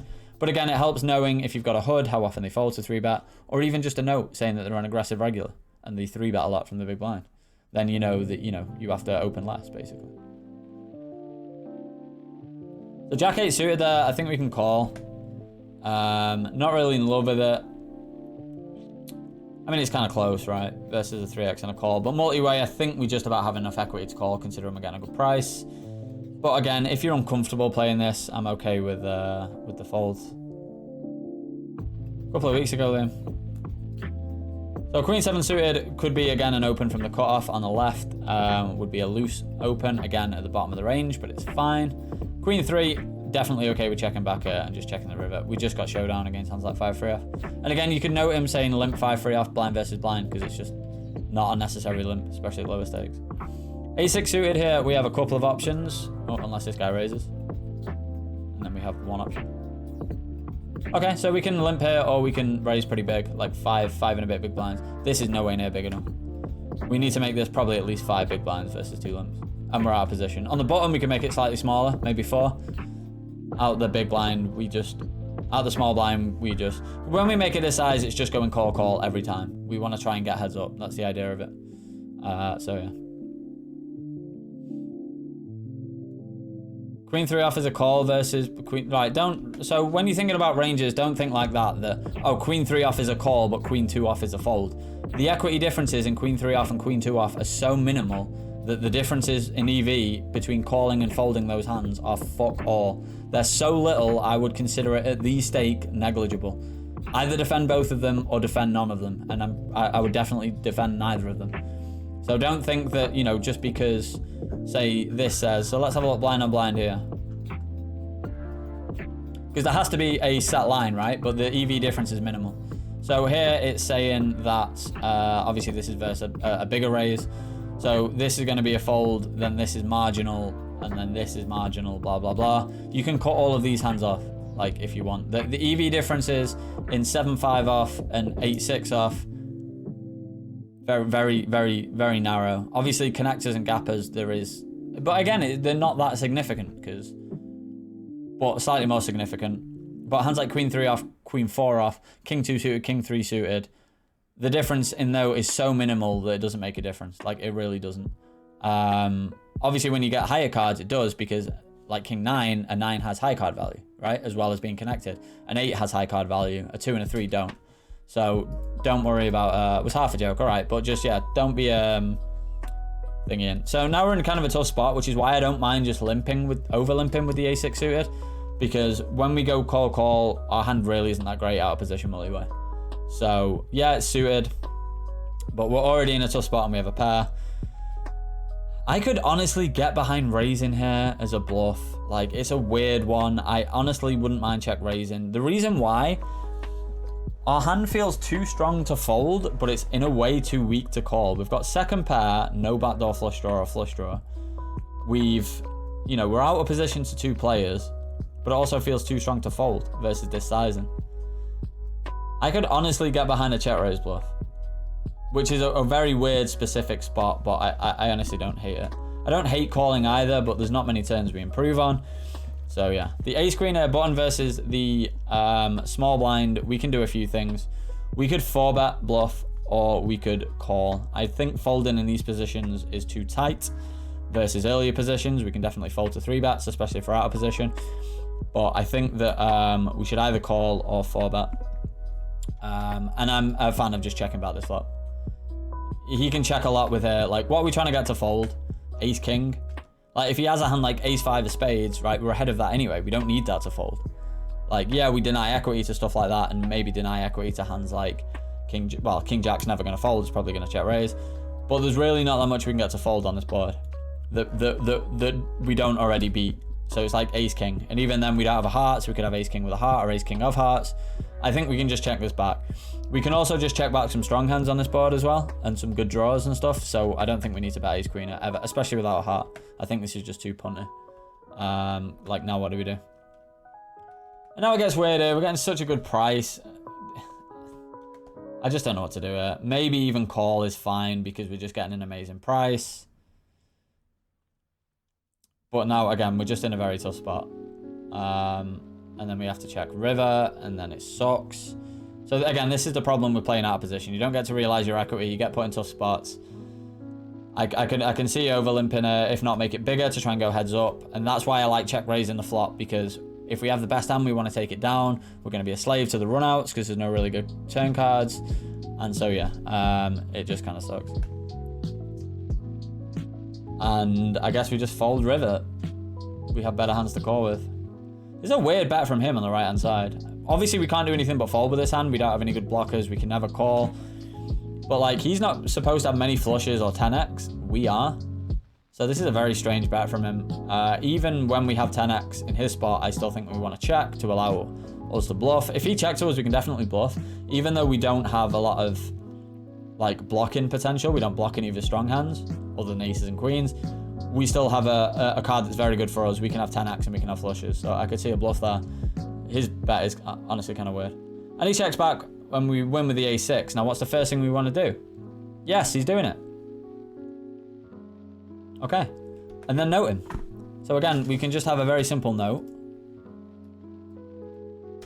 So limp called, queen 10 off, three-way, call, bet, check on 6, 9, 4, 3, 4, 2, like that, or on 9 high board, something like that. And then when you start using notes, so limp call, queen 10 off, three-way, call, bet, check on this. And then you just know that he's just basically, and then obviously you can tag him as a fish. And then you know that he's going to have some random bluffs like queen 10. Because on the turn, or even like, you know, something like bet, like what did he bet? Like 6 into 20? Like, so bet like 5th pot on turn. Three-way, or something like that. And then you know that he just clicks these buttons. Or just, like, even if you can't be asked doing that. Literally, that simple. Clicks buttons. Because he's just clicked buttons with queen 10. So you know that he's just going to have random hands that he shouldn't have. Or something that says we'll have random hands. Like, it's just well better having that information available than it is not, right? You're not going to remember this hand. Like, you're not going to remember that hand later in the session. Never mind tomorrow or next week. Yeah, you don't want to tell a story. You want to draw a conclusion. As MMA Sherdog said. So you don't want to write a story, just draw a conclusion. So even clicks buttons is fine. Clicks buttons is literally fine if you're not going to read them a lot. Especially if you're doing what I'm probably going to do in 6 table. It's going to be a lot harder to read, right? When you're 6 table. This is a terrible size here. This guy has limped. We want to make this a lot bigger. We can go like 3.5xer. Like just doing the standard open. Maybe you didn't see him limp. Like sometimes that happens. But yeah, this is a pretty bad opening size versus a limp. And he's just in a really good spot to 3-bet. This 3-bet should be bigger as well, by the way. But we can definitely call this hand. If Ruthless calls, we call. Yeah, in position, Queen Jack suited. Getting a good price pre-flop. Easy call. And we're just mucking on the flop. But again, I'd watch unfold here. Like, definitely watch unfold. We want to know what he's 3-bet with in this spot. We want to know what he's limp called a 3-bet with in this spot. So I would watch that hand unfold always. And then make a note afterwards. I can't describe how important it is, you guys, to start making notes and labels and actually looking at this information. Poker is a game of incomplete information. The more information you have, the better your decisions can be. Why would you not want this information that is available to you? It's insane. Start doing it, guys. It's pissing me off. If anyone starts sending me videos and they don't have it, then it's going to really annoy me. So the ace-10 suited here, c-bet flop with range, absolutely fine, versus small blind. I don't hate every now and then double barreling, although I prefer weaker hands, for example, 4-5 suited. But you'll see a lot that this is just going to be a hand like pocket 8s, pocket 7s, pocket 6s very, very often. Maybe not when he's done this. Obviously, you can still have king, queen. We block some king X hands, like king 10. Yeah, definitely have to fold once played like that, but I wouldn't hate barreling turn. Wouldn't hate barreling turn. Alright, 2 playable hands. 4s, we're probably just going to ditch unless it folds around to us. Or somebody limps. Puts the button in an amazing spot to squeeze. 3-betting on the left. We want to make this about 7.5 big blinds. Nice. So we've gone slightly bigger with ace king though, which is what I'm worried about. You don't want to just go bigger with hands like ace king, which people do. So the 4s versus a 4x, like this is going to happen a lot. He's going to limp. Button's in an amazing position to just open her. You can isolate so wider. And yeah, so 4s, I like the fold. Ace king, yeah, I like the sizing. I don't like getting 4-bet though. Interesting board. We're still going to have some king queens. We're going to have probably all the sets. But it's pretty sketchy. And oh god, what do we even do here? This is kind of a weird spot. I know we've got a gut shot and 2 overs, but we're not doing very well against his leading range in general. He could even have a hand as strong as like 7, 8 or like 9s. I know we have a club. Maybe it's better with the ace of clubs. I might just fold here. And just call when we have the ace of clubs. I don't think folding is going to be a big mistake. Like, think about all the hands we're going to 3-bet as well. If we're going to 3-bet 9s, 10s, and jacks, we're also going to have queens, jacks. We're also going to have queens, kings, and aces. We can have ace, king of clubs, unless he blocks it, obviously. We can still have 7, 8 suited. We can still have a lot of hands. So, honestly, we don't just have to call it versus that size. Against a smaller bet, obviously, a third, maybe even half we can call. Maybe with the ace of clubs we can call, but honestly, we can just fold her. The only good turn is an offsuit queen. Like fist pump turn is an offsuit queen. So, yeah, don't berate people in the chat either. There's a reg that always does it at 100 at party, and he's just a knobhead. I mean, I do it on stream, I know. I'm really guilty for it, but yeah, don't do that. Because also, no good players do that. No player who's actually confident in their own game would ever do that. Why would you tell the fish that the fish? Why would you be like, oh, you're rubbish at poker? Like, why would you do that? Like, let them be rubbish. Yeah, it's frustrating when you beat him in a hand, but ace 10, definitely a check call if we're going to check. I also don't mind c-bet in range. Pretty horrible turn, and here we can have some fun if we want. We could check call, we could check raise, we could bet, we could check, we can do whatever we want. I think we just have enough showdown here. But if you bet small, I'm probably going to check raise large, and I would check raise here with my flushes. But again, that's going to be at the stakes that I play. Whereas at lower stakes, maybe not. But I would also want to see what he bet on the flop here as well. So we go back, we click this button up here, and we see, oh, he bet with absolute nonsense and check back, or he bet with ace 9 to protect his hand or whatever. It's just good having that information. Ace jack suited, most likely going to be a 3-bet.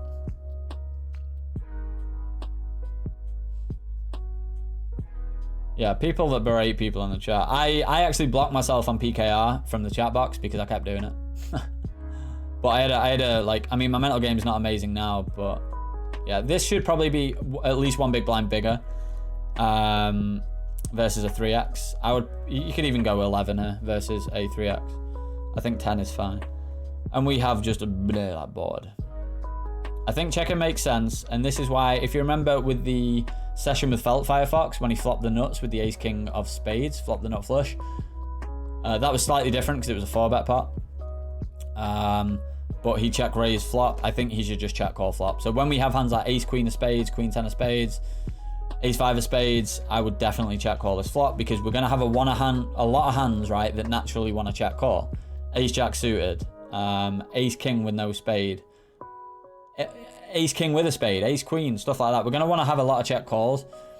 So yeah, I think folding is just a bit tight for one bet. I know it sucks here, but versus half pot, like, he's not just always going to barrel on turns, and this is why it's important to balance, right?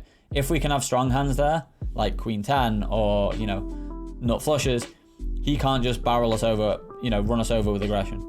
So yeah, I definitely think you should take a few seconds. So if you think he's really tight, we can fold there. It's not like the worst fold ever. But yeah, I think we want to call at least one, see what he does. And yeah, definitely, you know, take your time with your decisions. So 6s on the right here, we can definitely 3-bet. I probably wouldn't 3-bet 6s, but it's definitely going to be within the ranges for 3-betting. So small blind versus button, this is going as low as 5 sometimes. So basically, if it's, you know, this is borderline and you're only doing it half the time, again, you could knock these hands out, ace 6 suited, ace 2 suited, 4s and 5s, ace 10 off, even king jack off, and you can just 3-bet all of these like 100% and you'll be doing fine. So 6s, yeah, definitely a fine 3-bet.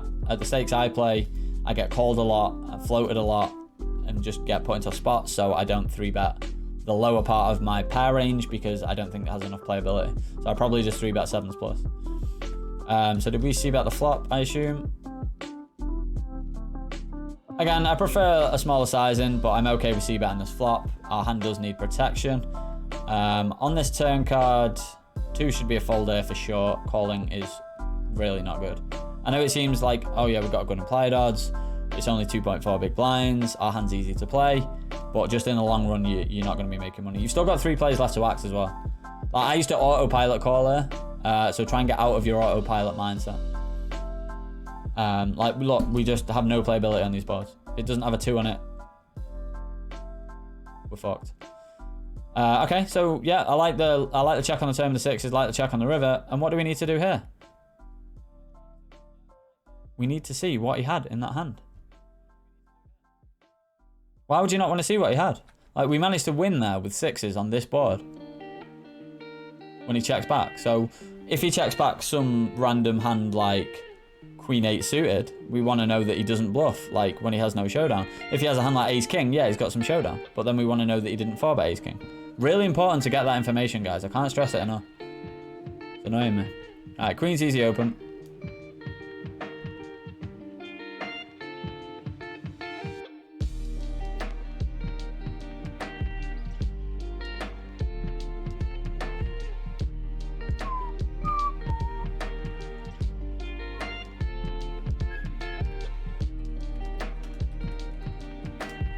Jack 4 suited, definitely going to be an open BVB.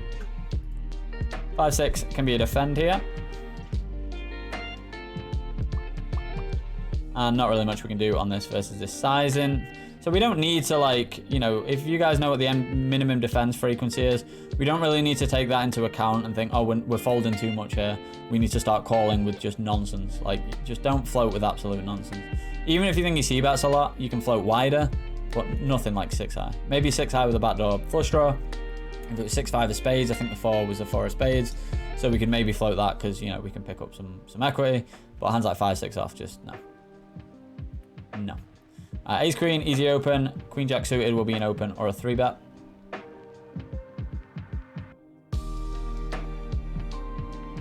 Very good flop for the Ace Queen.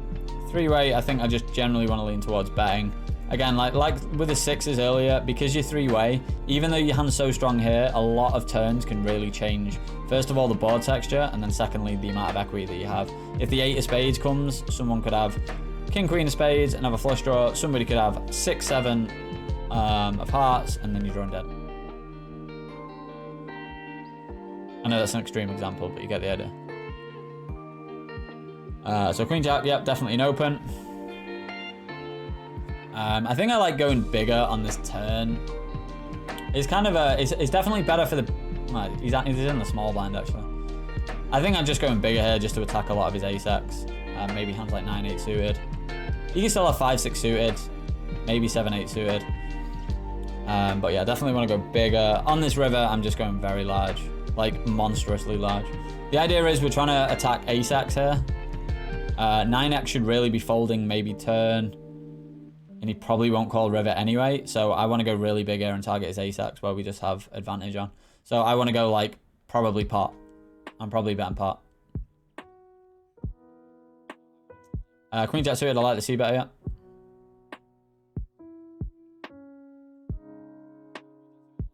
Oh, this really sucks here. Alright, so we're getting 2-1. We need to be right 1 in 3 times.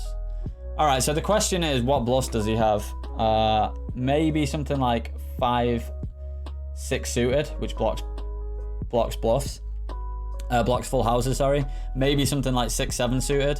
The thing is, a lot of fun players aren't going to bluff here. The only thing is, you might beat ace-x.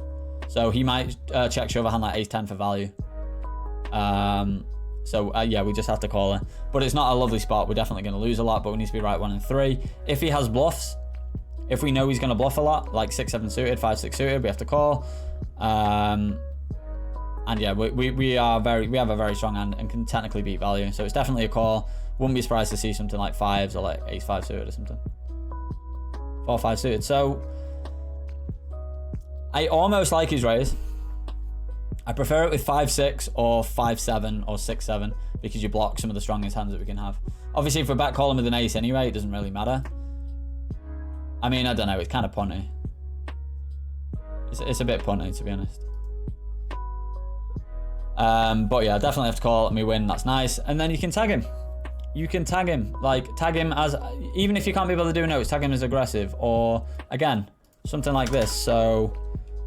If you don't want to put, if you want to put the hand history, then so check call, check raise 4-5 on ace 9-5-6 ace or ace 5-XX ace, just like they're not really that relevant, or just something like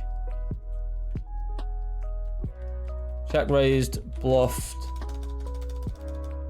check shove, bottom pair on river, something like that, like, or just bluff river, something like that. So yeah, but yeah, that should definitely be noted that he has that within his thingy, because there are some players that are just massive nits, right? There are just some players that are huge nits.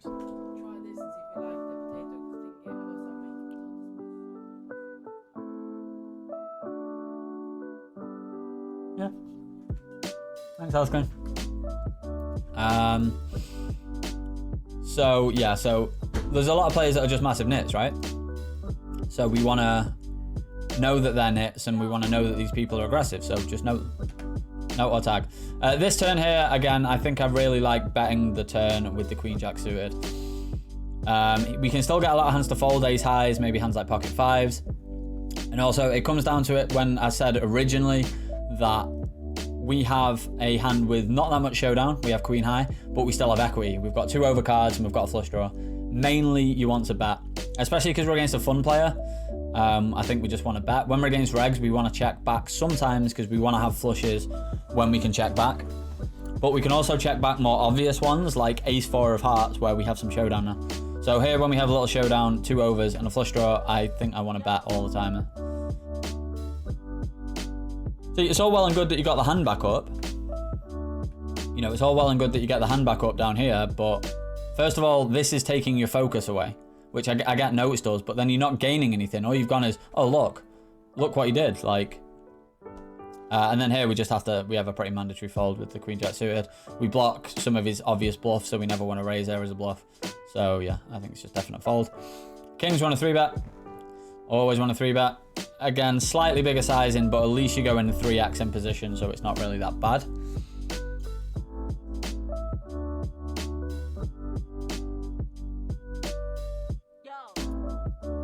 Get called, queen, queen 4. I think on this kind of board, I would just bet a quarter pot with my entire range. The reason being, we don't always have queen x, that many queen x. He's got some queen x.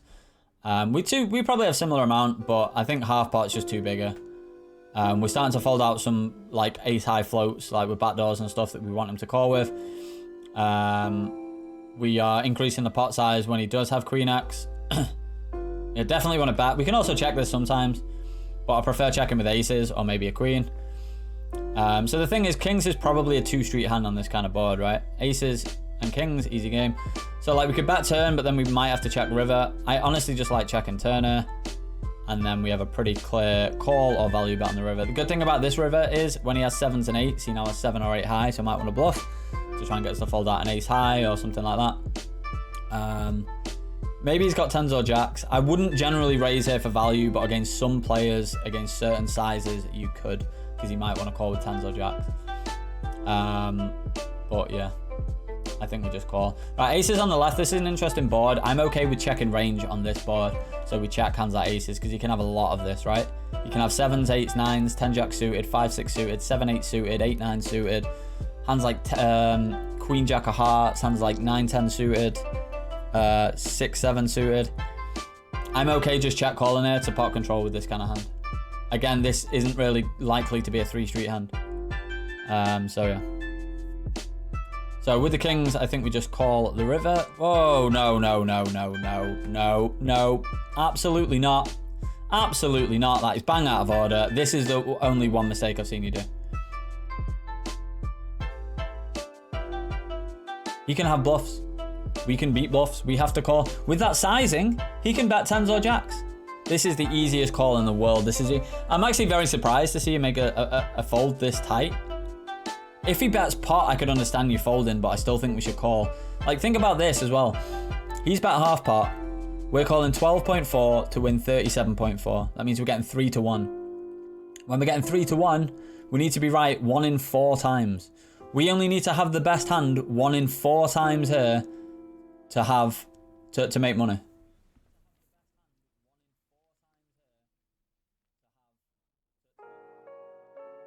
We have the best hand 1 in 4 times. We have the best hand 3 in 4 times. This is a very, very bad mistake. Think about it. If he's got 8s here, what's he going to do? Just check the river with an 8, with 8 high? What's he going to do with 7s? What's he going to do with 4-5 suited? What's he going to do with 10s and jacks? He's going to potentially value bet him. Yeah, this is a huge mistake. This is the biggest mistake I've seen you make. I'm very surprised you folded there.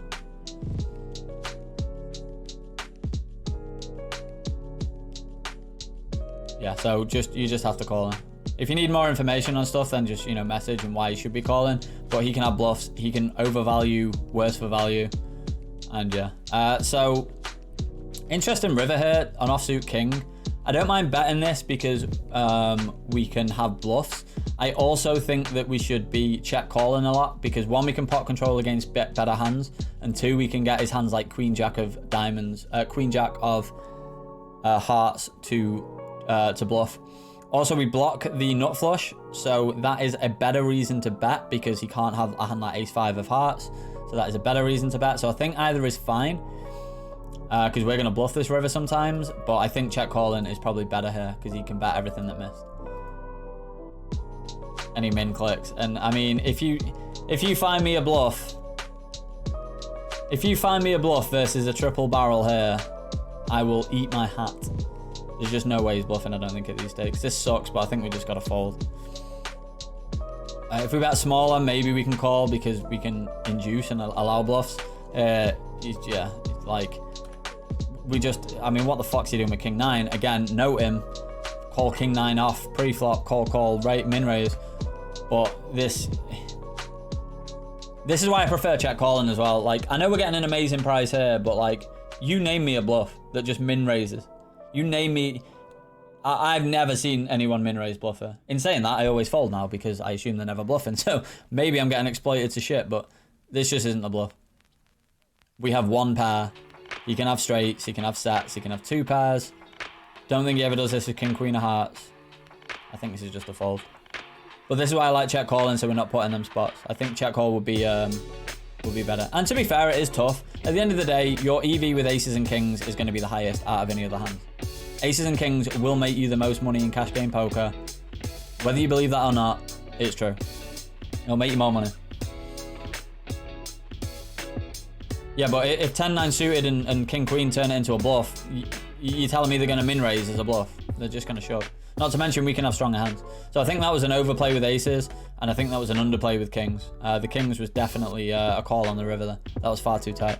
And the aces was probably a fold. And then we got kings twice though. Because, you know, we live the life of Tommy Mint. It's just an easy fucking life, isn't it? Alright, maybe not. Okay, so again, this board, we talk about strategies. We can either bet 1/3 with our entire range, or we can bet a more polarized range. So I would like this to be smaller or bigger. And if we're betting bigger, we want to bet more polarized. We want to bet some bluffs. 7-8 of spades makes a good one because we've got some good backdoors. We want to bet our strong ace hands like ace king, but we don't want to bet hands like kings. We'd be checking them. So I would bet 1/3 with my entire range because then we can still get called by a lot. But yeah, this kind of sucks. I'm definitely checking turn. Betting's an overplay. So we definitely want to check the turn. And obviously we're not just check folding, even though it's a fucking ace. I know it sucks.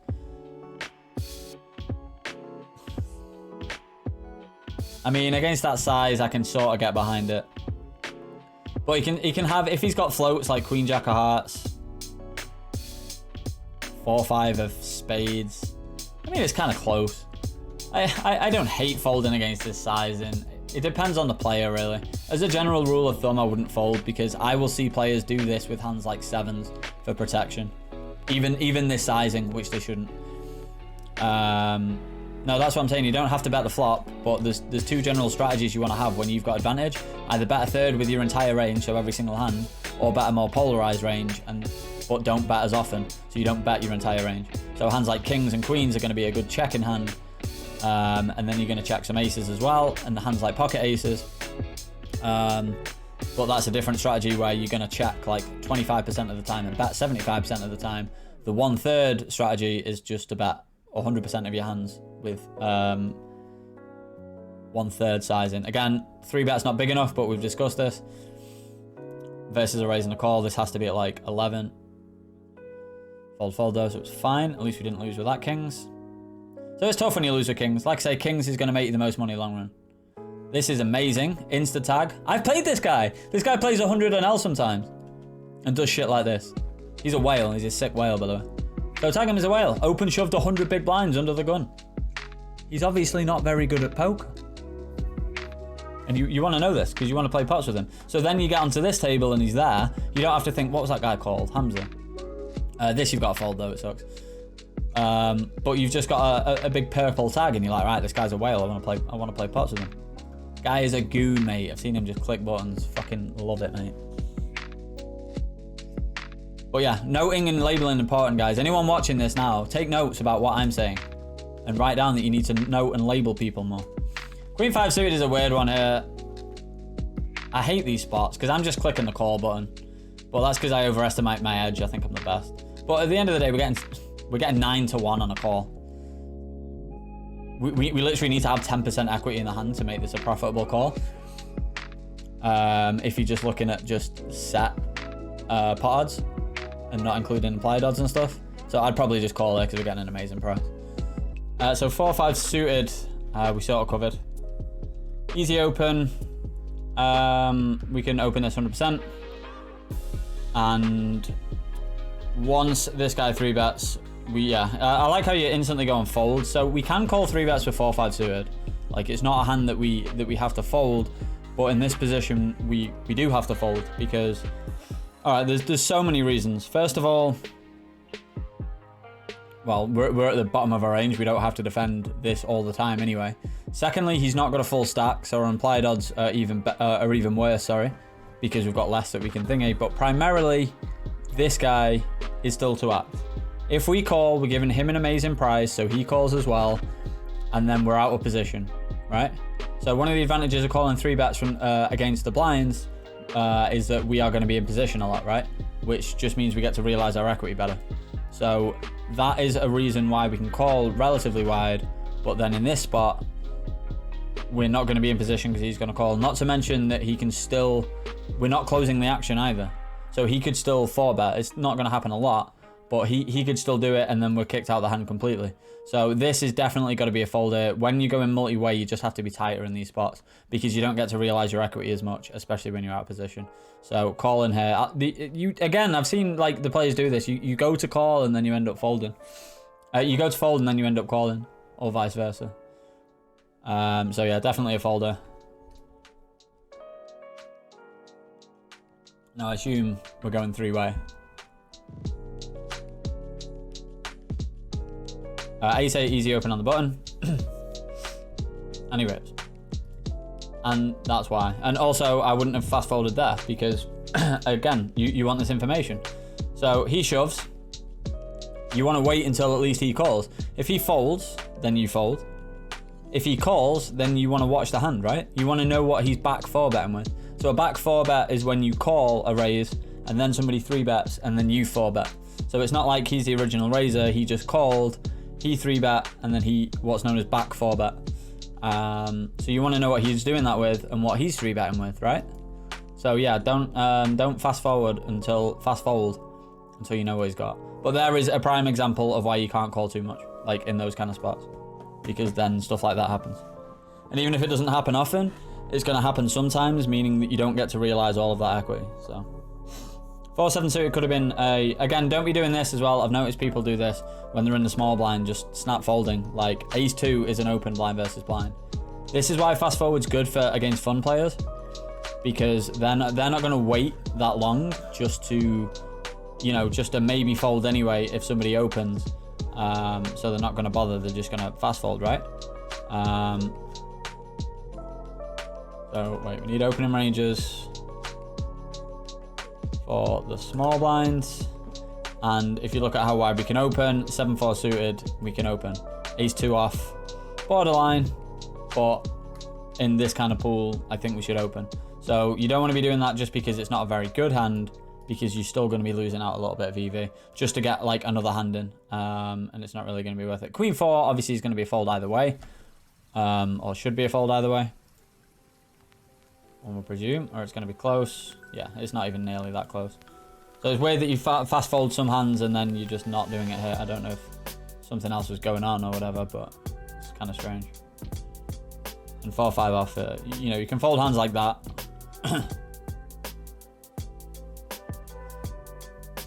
But yeah. So when you're playing multi-way, this is the thing, when there's somebody else left to act, you can't call 3-bets in the same way that you normally call 3-bets. Just because you know you don't get to realize your equities often, and you're not closing the action, which is why calling in the big blind is very good, because you're closing the action. Assuming no one's limped and somebody's ISO'd, it's just when you're last to act, you are definitely seeing a flop once you click the call button. So you get to realize at least some of your equity, basically. Ace-2 suited versus limping a raise, we've got to fold. I mean, we probably fold an Ace-5 anyway, even versus that size, but when somebody just min-clicks it, just fold. Probably tag him as a fun player, just because min-clicking is just terrible. Doesn't really make any sense. Unless you're playing against bots. Jack 5 off, going to be a fold. So we've got 15 minutes left of this video, as in of the hand history, so that might last another, could be up to an hour, to be honest. I will be editing this myself and putting it on YouTube, so if you're watching on YouTube, guys, please subscribe and like, and comment saying that you enjoyed it and whatnot. Hopefully it'll be a bit better quality than the other one, because it's been actually recorded and saved, hopefully in high quality. I've not messed around with the settings. And obviously if you're watching on Twitch, guys, please click the follow button, ! YouTube and ! Discord.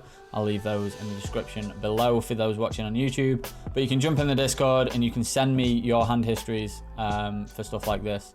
And yeah, I'll review them live on stream twice a week. I'm not sure what days we're going to do yet. All right, so the Queen 6 was a bit of a loose open on the button. Too loose. This should have been a fold. A Jack 10, absolutely standard, and I'm okay with c-betting here. Again, I'd want to be betting a third rather than half pot. I know we have an interesting spot. I mean, versus this size, we could probably defend it. We have the Jack of Hearts, so we've got some backdoor flush draws, but then it does mean we block some bluffs. And we block some of the strongest value hands he can have, such as pocket 10s if he doesn't 3-bet, 10-7, ace-10. So I wouldn't hate calling there, see what he does on the turn. But yeah, I guess folding at these kind of stakes, people really don't bluff that often in these spots, especially on ace-high boards. So if you know he's aggressive and he's going to bluff a lot, I think we have to call. I definitely don't mind just seeing one and seeing what he does on the turn, and seeing if he gives up, or if we improve, we can still let a 10 or a jack, maybe a heart, you know, like the king of hearts, we're going to have the second nut flush draw on. But again, this is why I like betting smaller, because then his raise is going to be smaller, and then we can call more because the SPR is bigger, and so we've got, you know, more opportunities to play on different turns and rivers and stuff like that. And we could potentially turn a hand into a bluff, right? If the turn comes a queen of hearts and he checks, we could then turn that into a bluff, because not only do we block the flush with the jack of hearts, we also block straights with the jack, as well as two pairs with the 10. So we could turn our hand into a bluff on boards like that, which I think would be quite good. So just because we only have a pair of 10s, we don't have to think, oh, he's repping more than a pair of 10s, I have to fold. You know, one, you can still have the best hand, and then two, you can, you know, potentially turn your hand into a bluff and stuff. So don't insta-fold there. The Queen 6, again, it should have been folded pre-flop. Check flop, fine. I'm fine just giving up here. The only thing I don't like about it is that we show people what we have, that we have Queen 6 offsuit. So they might think that we're going to open the bottom with nonsense, which we're doing. So they might start 3-betting us more. But yeah. I wouldn't really see the point in 3-betting much. I wouldn't really 3-bet a lot on that flop texture anyway, but that's just because 3-betting boards is, you know, I mean, you should be having some 3-bets, but generally people don't. And you're kind of okay not having a 3-bet strategy, especially on like an ace-10, ace-10, 7 board. King 8 opens fine. Like, King 8's just got some better high card value, right? The 8's got some opportunities. You are my favourite little princess. Thank you, Osclean. Okay, coffee's delivered. So yeah, I mean you could do, but I would say just as a general rule. Why are we going 2.4x here? Like 3.7 was right, was okay, like versus a limp. Like this is just bad. He's already got 1 in, and we're now charging him 1.4 more. Like, it's just ridiculous. He's now getting just an amazing price. You're never gonna fold to that. It's basically a min click. Just you need to make your raise sizes bigger. That's the main issue that I'm seeing. 9-8 standard defend. Did we see about this board? I assume we did. Again, the turn is just one that we can check here because it's not a very good turn for our hand. It's not a very good turn for our range. So, like, when we bet this turn, we want to be more polarized, right? I want to be... Fucking hell, Chris. you got me all off track. Like, I'm all nervous. I'm blushing. So you want to bet more polarized, I would say, as a general rule here. Unless he's a massive fish and a massive station, I'd be betting hands like 7x straights and then bluffs. Ace 8 in general is going to be a little bit thin here. Against regs that are going to call a lot, yes. Or against sticky players that are going to call a lot. I don't mind the bet, but I've seen you do this. Like, the bet isn't bad, but I've seen you do this multiple times. It was the same with the ace 9 when the turn came a king, and the board was ace king 2, and then a king on the turn, and then you bet quite big on the turn. You can still charge from draws and stuff, but we can also just check, and then when the draws miss, they can bet the river, and that's just the same as charging them, right? Because they've just charged themselves, basically. But yeah, so we don't need to bet that turn. So just be careful when you're betting turns that are bad. Not only just bad for your hand, but bad for your range as well, that we're not going to have many 7x in our range. So just be careful. And when they bluff the river, you just have an easy snap call. But to be fair, we had an easy snap call with the kings earlier and didn't. So I'm liking that you're opening these kind of hands because these are the bottom of the ranges, but I think it's going to be good in these player pools. And this is a pretty good flop for our hand. See, against regs, I wouldn't mind checking back every now and then. We want to have some 6-7 in our range, so we can have a straight when we hit an 8 or a 3. But again, lower stakes against someone that's called out a small blind. Generally a fun player. I just want to be c-betting this pretty much always, especially with a heart in our hand as well. And I'm fine betting this turn as well. It's an overcard, so it's better for our range than his. Sometimes he's going to have some random ace-jack or king-jack. But I've noticed that you're doing this, that you're not betting enough with your bluffs. Like your good equity bluffs. 6-7, I would love to see a bet on this turn. Just because, again, we have 7 high, but we have an open-ender. So when you have a lot of equity in the hand, but you don't have any showdown, I think you generally want to lean towards betting.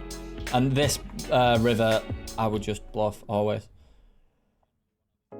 Like, he had a pair of 5s. Like, maybe he calls that. If he's a big station and you know that, I'm okay with this line. But I think on this river, think about it, right? So here's, again, we talk about the main reasons why we want to bluff. Two things that make a good bluffing candidate. 1, we block some of our opponent's strong hands. And 2, we are at the bottom of our range. We cannot have a worse hand than 7 high. 7 high is the worst hand you can have on this board. You can't have a worse hand than 7 high. It's impossible.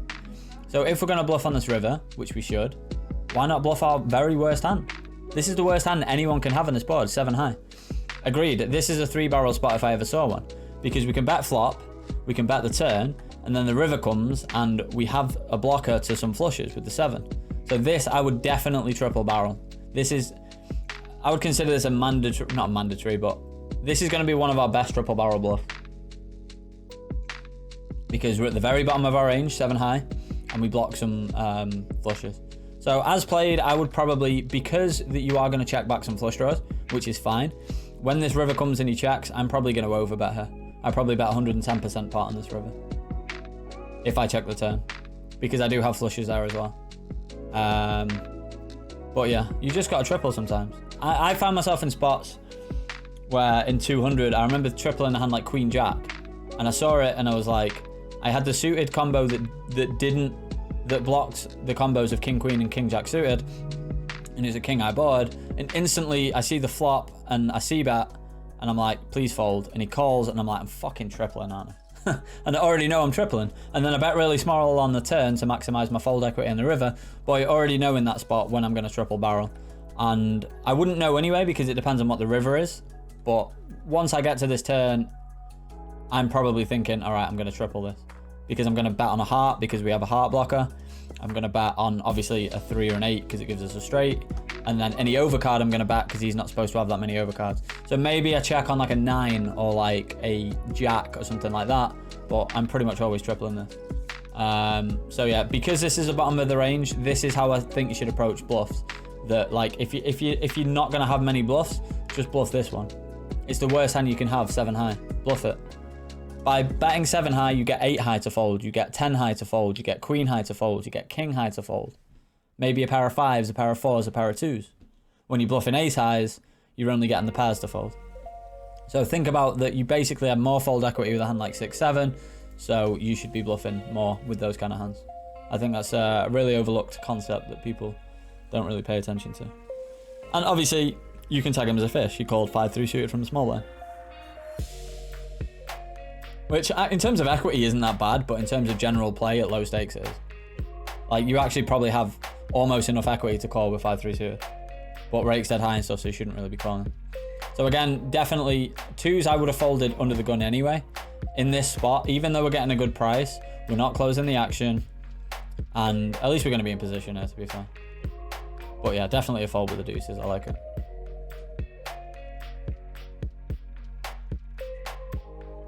I'd say the opposite. If the opposition is a station, I would say bet the turn anyway. Because if he's a station, he's still going to have some hands on the flop that he has to fold turn, like ace highs, king highs, stuff like that.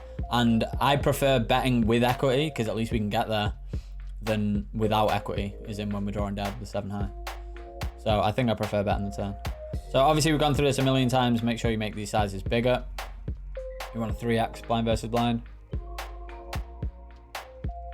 6-7 suited, obviously a very standard open. 6-7 suited, we can open from any position.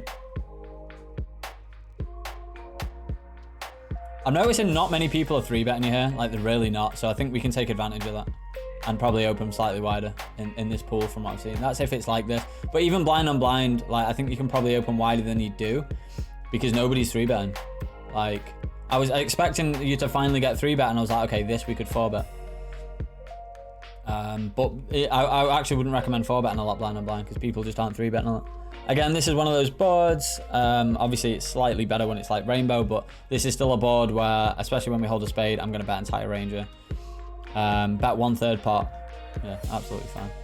Turn, obviously, I like betting. We can also check sometimes. In fact, when I checked a hand like ace-10 on the flop, I think I like checking on the turn. I think I like just having some ace-x that we check. Obviously, weaker ace-x are better, or Pio would prefer. But I don't hate checking turn and just maybe allowing him to bluff. Actually, maybe not, because we have quite a good ace. When we have like ace deuce off, I think we should check call. And then the river, I think we should check. Okay, so we go for a bet.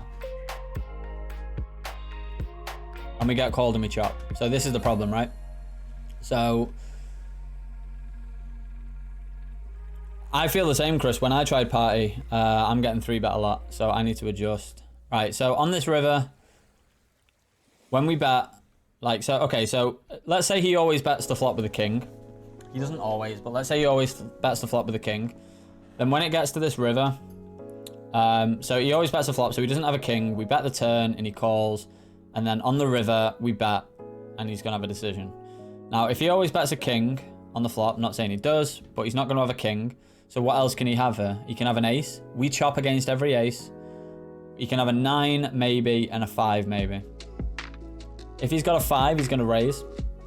If he's got an ace, he's going to call and we're going to chop. And if he's got a 9, he's probably going to fold.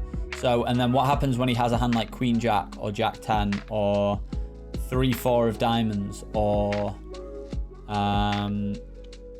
you know, 9-10 of hearts, or maybe not 9-10 of hearts, but like 6-7 of hearts, stuff like that. He's just going to fold. He's going to fold his bluffs, right? And because he can have a 5 here, which is possible, I think we should just check this river. Because when we get called, most of the time it's only going to be from a chop, maybe from a 5 that doesn't raise. So yeah, I think we should definitely check this river. I mean, if big blind overfolds, we can probably get away with a smaller raise, to be fair. But just in general, we want to just de-incentivize him to call. So we don't, when we're out of position, we want to make it bigger, because the idea is that we're giving people a worse price on a call. If we min raise, they're getting an amazing price on a call. They get to call wider, which means they get to realize their equity more, right? So again, at these stakes, you're probably okay doing it at this size, but I would just say generally, because if you start playing that at these stakes here and then you move up, you're just going to get into, so the way you're going to learn it, it's going to be what's known as unconscious competence. So it's going to be automatic. You're going to automatically 2.5x and raise blind on blind because you're not thinking about it. It's just what you're doing. You want to get in the mindset of when you're playing even at these stakes is to just do it so it becomes unconscious competence. So you're autopilot doing it 3x, because otherwise you're going to have to focus on it when you start moving up. And then that leaves you less room to focus on other concepts like c-betting strategies and stuff like that. So in general, yeah, I think that you should be just 3x in blind versus blind, especially just so you get used to it as well. But yeah, I think on this river, for those reasons, because we want him to bluff, 2 flush draws missed, all straight draws missed, it's such a brick. I think check call in there is much better than betting. Going to get much more value in the long run. So good board to c-bet, 10-2-3, not a lot going on. We got a backdoor flush draw.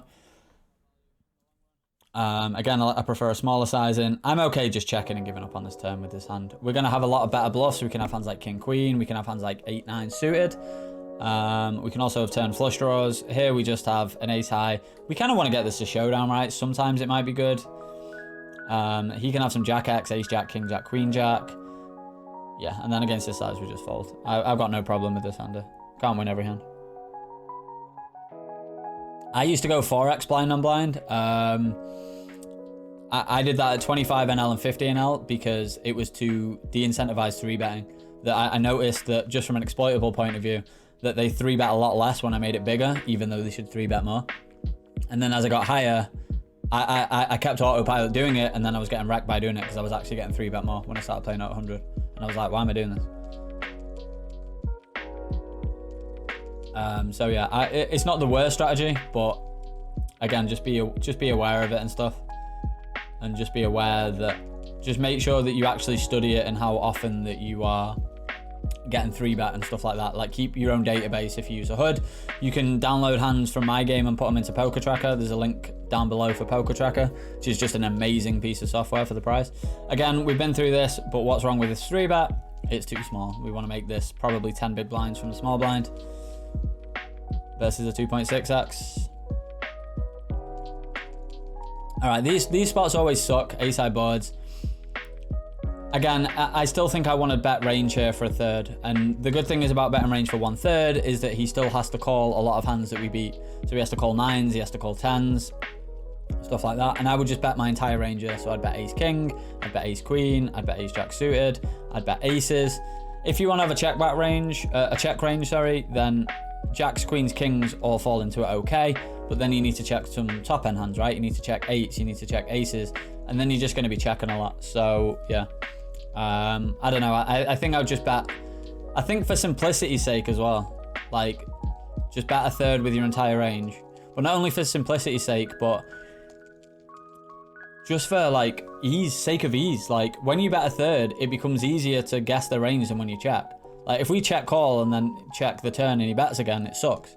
But when we bet the flop and he calls, we can, you know, thin his range down to not having hands like, I don't know, like king 10 of hearts, right?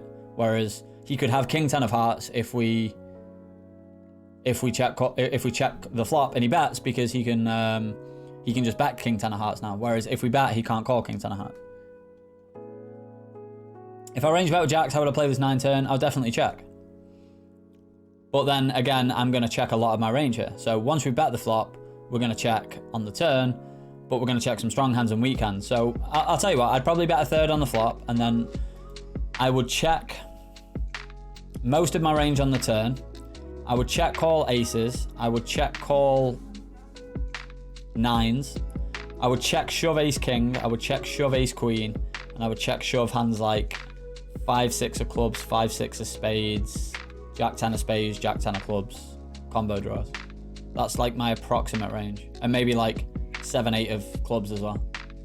And maybe pocket 8s because we unblock all the top pairs and 2 pairs and stuff. That's like an approximate thing is what I'd do. But yeah, I would check this turn once we've c-bet range on flop. But then I'm checking it with a lot of strong hands as well, right? So like ace king, aces, 9 sometimes, 8, stuff like that. And then we can check raise a lot as well. And then obviously when he bets, it kind of sucks. I'd probably check call with no spade and see what he does on the river and make a decision. But then if we're still check calling hands like aces, then we can still have strong hands, right? So it's not like we're getting exploited. So I'm okay with it. I am liking these opens with this bottom end of the range. Again, this board is fantastic for us, and we have a gut shot and a backdoor flush draw. So this is a very easy bet on the flop. I'm going to double barrel this so often. Any club, I'm going to bomb it. 7's interesting because we have showdown now. Would I check a half pot bet? Again, stuff like that. When it comes to river decisions, a lot of it's going to be based on, first of all, your opponent, primarily your opponent. And then second of all, like where you are in your range and what kind of blockers and stuff you have. For example, jacks with no spade might make a better call than, I don't know, like ace-2 of hearts or something where, you know, we don't block any. Maybe not because, you know, it's slightly different. But it's just going to depend on exactly what river it is, exactly who my opponent is. It's going to depend on a lot of factors. And that's the thing, that it's too hard to teach theory on rivers, even though rivers are going to be the most difficult spot because it just depends on what you think the player is doing. Obviously, you're going to have a theory what you should, like Pio Solver is going to, you know, plug in hands that you should call and what you should fold. All right, so this guy donks the turn, which maybe is okay actually from a theory point of view because it's better for him. I think we have a pretty easy call. We have potentially the best hand. We have a gut shot and a pair. And then actually we could bluff this river. Bet bigger than that though. Okay. I don't hate this. Okay. I think we can maybe check back because we have some showdown. But I like the fact that you've taken a hand that has some showdown, you've taken a pair, and you've decided to turn it into a bluff. Because again, we want to bluff the hands that are in the bottom of our range, right? So we want to bluff our lowest cards and our lowest pairs. But we're not going to have many worse pairs than a 7. And we can definitely get a hand like a 9 to fold, maybe even a king to fold on this board. Because even if we had a flush draw, we can still have the ace of clubs or the ace of hearts, right? So I'm actually okay with this bluff. We also block some of the strongest hands he can have. 2 pairs with the 7. We block the straight with the 8. So I'm okay with this bluff. Obviously, you can't be bluffing this every time on an ace river. He's still going to call with some king X and stuff, and maybe he's got a random ace himself. But I'm okay with it. I like the fact that you bluff there. The sizing on the river has to be big because we are basically betting a polarized ranger. And the thing is, when you've got like an ace here, because it's so often good that we can bet this big size with an ace anyway. Yeah, I don't hate this. Is the badge of honor. It's like me accepting you. Like, you know what? I like this play. So yeah, I think we have to go big because we want to go big with our value as well on this kind of board texture. So yeah, I'm okay with it. Maybe you could even go bigger. You could like overbet or some shit. But again, if you're against the station, there's no point. But yeah, if you go half pot, you're just giving him 3 to 1. So he's got to be right 1 in 4 times with the king. So you have to go bigger than like half pot. And then when this is how you balance it. So you have to go bigger to get hands to fold. And then you go bigger when you have value and balance it. 9-5 suited against a min raise, 5 to 1. I'd probably call, but it's probably a fold. So I'm okay with it. King 8 suited, definitely going to be a fold. King 8 offsuit, sorry, going to be a fold. So I'm liking that you 3-betting here. I would say generally just have a 3-bet or fold range from like these positions. And this is just perfect hands to 3-bet. You can also call 4-bets against regulars that are going to have 4-bet bluffs. At these stakes, maybe nobody does. I don't think I've seen many 4-bets yet.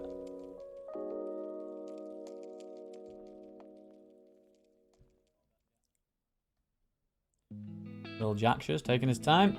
King 7 suited, even versus another gun, I think we can call. Let's actually have a look just to be sure, because I'm not 100% sure myself. So, big blind defense. Big blind versus under the gun. Yeah, king 7 suited, pretty much mandatory. Suited kings are just really good. Obviously, the 7 has a little bit of high card value, whereas the 4, 3, and 2 don't, so we're okay folding those.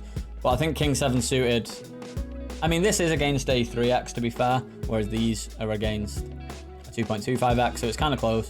But I still think king 7 suited plays well enough that we can call. So yeah, if you were to have a flatting strategy from these positions as well as 3-betting, you could flat king queen suited sometimes, but I think it's just to simplify, just have a 3-bet or fold strategy, and king queen suited is a 3-bet.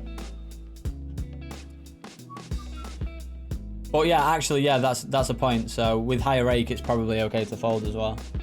So maybe you can look at it both ways in those scenarios. But then at the same time, the rake might be higher, but generally the play is worse. And obviously, if you've got a very solid strategy, your post-flop game should be better than most of these players. So you can make up for that by basically having a higher edge post-flop, even though there's slightly more rake.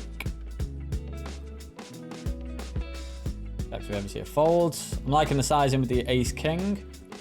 These are the kind of spots where you don't want to get 4-bet because it just sucks. Ooh. Well, I'm going to be sick. I'm going to be sick. All in my mouth. You've gone for the insta flat call. Oh, can I tell you you're allowed to fold here because you're not supposed to?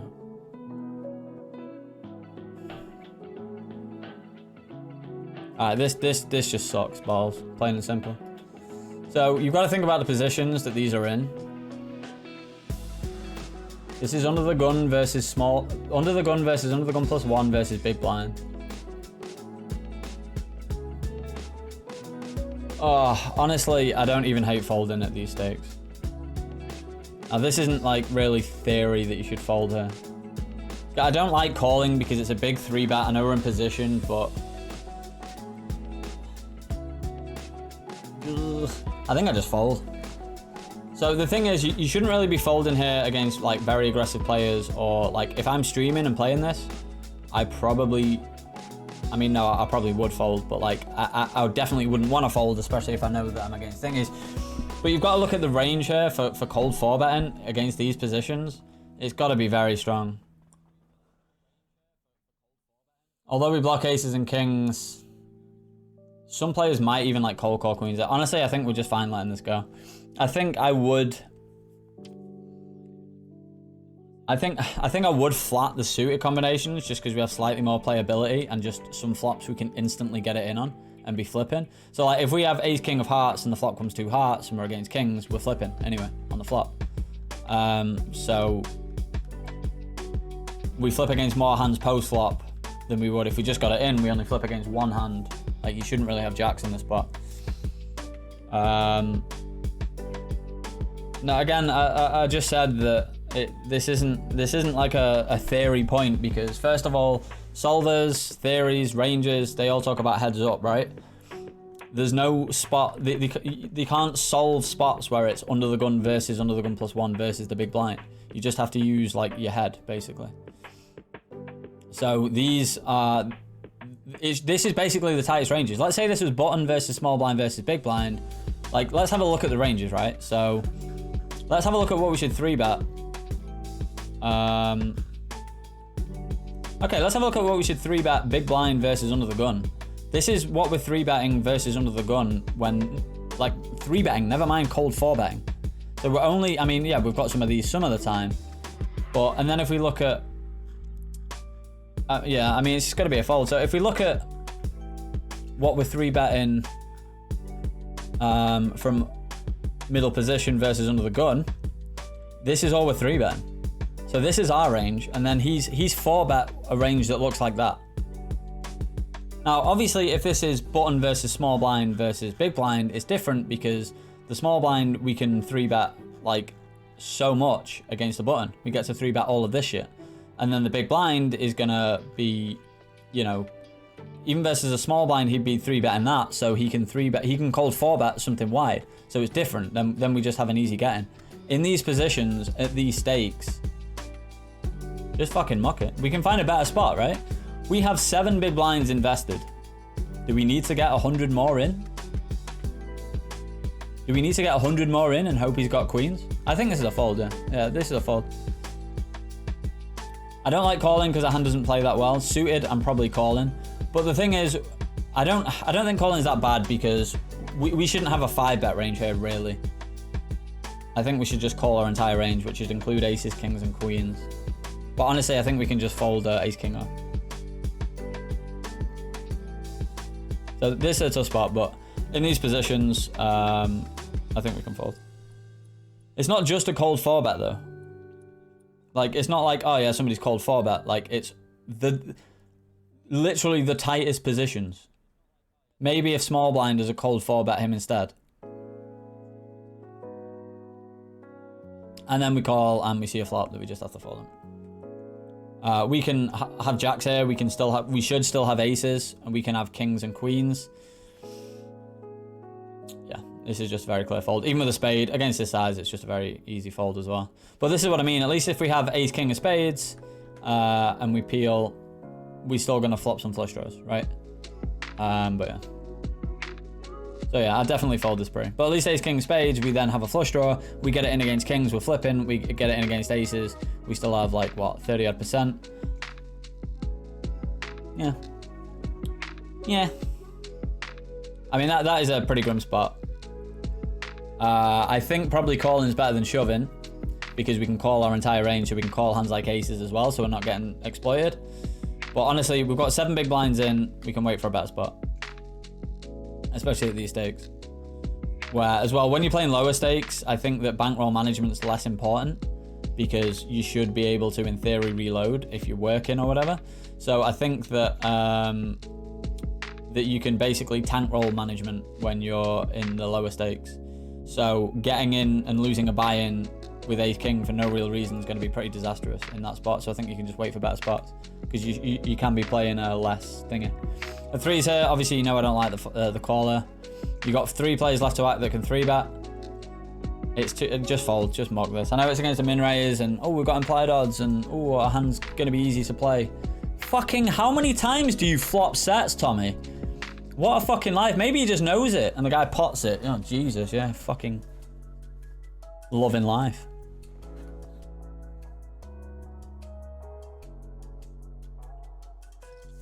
Every time.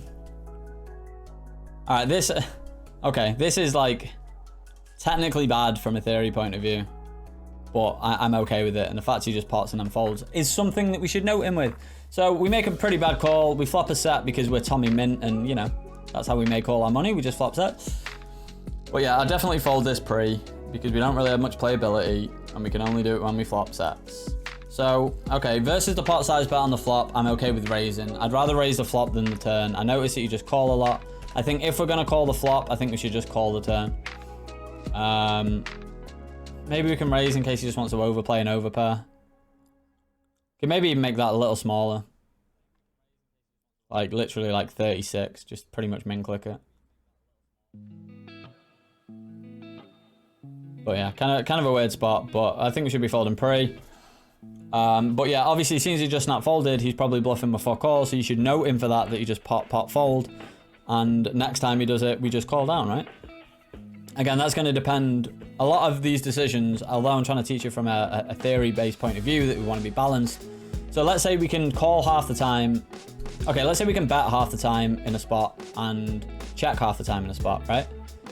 If we're against a big fish who calls down loads, it's going to be a similar EV to bet and check, because if we can do both, like, and Pio says we can do both, it's going to be a similar EV. So we can do both, meaning that they're both going to be profitable. So why not just bet against the people that are going to station and then check against the people that are going to bluff a lot, right? So that's how you should base it. So I'm going to tell you what's profitable to do, and then you've got to work out what's going to be most profitable. So GTO is a way of learning the base strategy, and then exploitation is figuring out your opponent's tendencies to maximize value by deviating from GTO, or at least, you know, picking a certain frequency of whatever. So yeah, so now that we know that he's done that and he pops sometimes, we can just call down with our strong hands and, you know, maybe even call lighter sort of thing. So yeah, I think we were gonna. So king queen suited 3-bet, definitely standard. You're not going too far wrong, like I say, making it 3 times a big blind. If you're unsure, you can go 3 times in position, 4 times out of position in a heads up pot. Maybe you want to make it slightly bigger. He's still getting a good price. But this isn't terrible. 9-10 suited. Okay, I like the fact that you're going to 3-bet here, but there's a few things wrong. First of all, the sizing. As we've discussed, you need to go bigger. Secondly, you're not 3-betting because you think it's a good hand to 3-bet, I don't think. You're 3-betting because you don't like calling the big blind. That's my guess. And Viatar was doing the same thing when we started looking at him. So if we go back to big blind defense versus the button, 9-10 suited. I mean, all right, okay. So I thought it was going to be like a 75% 3-bet and sometimes a call. As long as we're V-pipping with this hand, it's not going to be terrible. We definitely can't fold. But yeah, so this is going to be 100% 3-bet, so that's fine. But I don't think you knew that this was 100% 3-bet, Tommy. I just think that you didn't like calling from the big blind. But I'm okay with it. And then this kind of board, again, I'd like to see a 3rd bet size in here. You're going over it, but then you're always betting too big. So with a 3rd size, we can get called by more hands that we actually beat. And also we pot control when he has Jack X and we have, like, you know, overpairs and stuff. It's kind of an annoying board where people can bluff quite a lot because we're not going to have that many Jack X and he's going to have quite a few. Like, we might just call hands like Jack 10, King Jack, stuff like that. In saying that, then, I guess that we can... We'll probably have similar amounts, to be fair.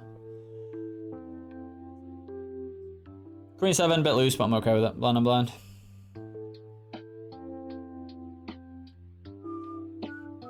How do you get your play reviewed? You just send me a video. So I assume we c-bet here with the Queen 7. I'm definitely okay with that. We want some protection as well as get some value from worse hands. The turn kind of sucks. I think we just check here. We're kind of in that middling part of our range where we don't really need to bluff, but it's far too thin to value bet. So I think we just kind of check and hope. So yeah. So the ranges that I showed there is the Bluff the Spot pre-flop Bible Lite. This is $50 from bluffthespot.com and I would highly recommend it, to be quite honest with you. I think it's really good for $50. The only thing it doesn't have that the full version has is 4 and 5 bet, like proper sections telling you what you should defend 3 bets, 4 bet and 5 bet with. But it's very good for $50, so you can get that on bluffthespot.com. And to get your play reviewed, if you just jump in the Discord, !Discord, you can always send me a video with you Zoom tabling. Anyone watching on YouTube as well, because that's where this is going to be uploaded, I'll leave links for that in the description below. So the Queen 7 kind of sucks here. I think we should have a lot of checks when we have like an ace or a king on this turn. So, like when we have a weak ace especially, I think we can just fold the Queen 7 here. Maybe we can call 1, hope he gives up on the river, because you can have a lot of 5, 6, 6, 8 type hands. Could also maybe turn our hand into a bluff, considering we would have the nut club. If it comes to club, we could maybe check raise clubs on the river. But just generally, against the size, and I think we can fold. I wouldn't hate calling either. But we can also just have a lot of King X, 7 X, Ace X to check call with. So I think either's fine. We backdoor a straight with the 9-10 suited. This is one of them weird ones where, like, I think just checking's fine. So it's kind of annoying because we check turn, which I think is fine. And then when we check river, the thing is when he checks back, we win pretty much always. But then I guess we can't really get value. And even if he has a hand like King Queen, he can still fold that or even turn it into a bluff. It's a good hand because you block full houses. So if we bet, he could like raise. So yeah, I think we just have to check with the 9-10 suited. But again, I don't think you're going to do this. But when he checks back, you want to see what he's got. Like, you want to see what did he call a 3-bet with. And if it's kind of loose. Oh, we're doing it. Nice. Better late than never. And he had Jack 6 suited. So, first of all, nice catch from you. Second of all, note him. But also, when you note people as well, because you made it quite small, he can defend wider. Jack 6 is probably too wide. But just so you know, he can defend a bit wider. So, just because somebody calls a 3-bet that you didn't think was good, doesn't mean that, you know, it was absolutely terrible. But definitely note him saying that he called a 3-bet. King, Queen suited, easy open. So the Jack 7, these are interesting parts here. So you never want to go broke in a limp pot. So you never want to go absolutely nuts here. The flop bet is okay. Our hand can get value and it needs protection. I think I like check calling the turn. I wouldn't be surprised if you check folder. Okay. And then river, I think we just have... We can maybe bet for value, but it's a bit thin. Easy check call once we've checked. Yeah. Fine. Okay, so 4-way on this board on the right is kind of tough. I think with 2 overs, backdoor flush draw, and the open ender, I'm okay with betting here. I'm okay with betting. I also don't mind checking, see if we can see a free turn. It's going to be hard to get all of them to get out of the way. But we do have a very, very strong draw here, so I don't mind betting. But then it kind of sucks when we're in this spot, right? We're just kind of hoping we're getting there on the turn. Again, though, we block some of the strongest Jack X he can have. So we block King Jack and Queen Jack, as well as King 10 and Queen 10. I don't mind barreling this turn. Even though it's going to look very strong, so he might only continue with a strong range, but maybe he's going to fold some 10x, or maybe hands like even 8-9 suited, or like ace-queen or something. I don't know, it's kind of tough. Versus this size, we can maybe raise. I think just calling makes sense, right? We may as well call, see if we can get there. We're just getting a good price. We've got 2 overs and the nut draw. And yeah, this is the only problem when you check call, because now we just check and we can't do anything. And he gets to check back some bluffs and stuff. He overbets. You could definitely have had 8-9 suited here. But yeah, obviously we're just folding. Maybe he had a strong hand. Maybe we saved money. I don't know. And looks like it's going to be ending shortly. Any more hands? Any more for any more? King 5 suited will be an open, so I'm glad you've not auto-folded already. But yeah, once it's open, it's going to be a fold. King 3, kind of close. Probably an open blind on blind.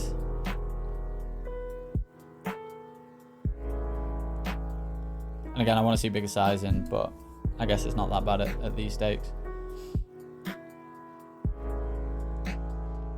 So that, as they say, is that. So, all in all, I think that you've played relatively well. I don't think there's any major, like, fundamental errors that you're making.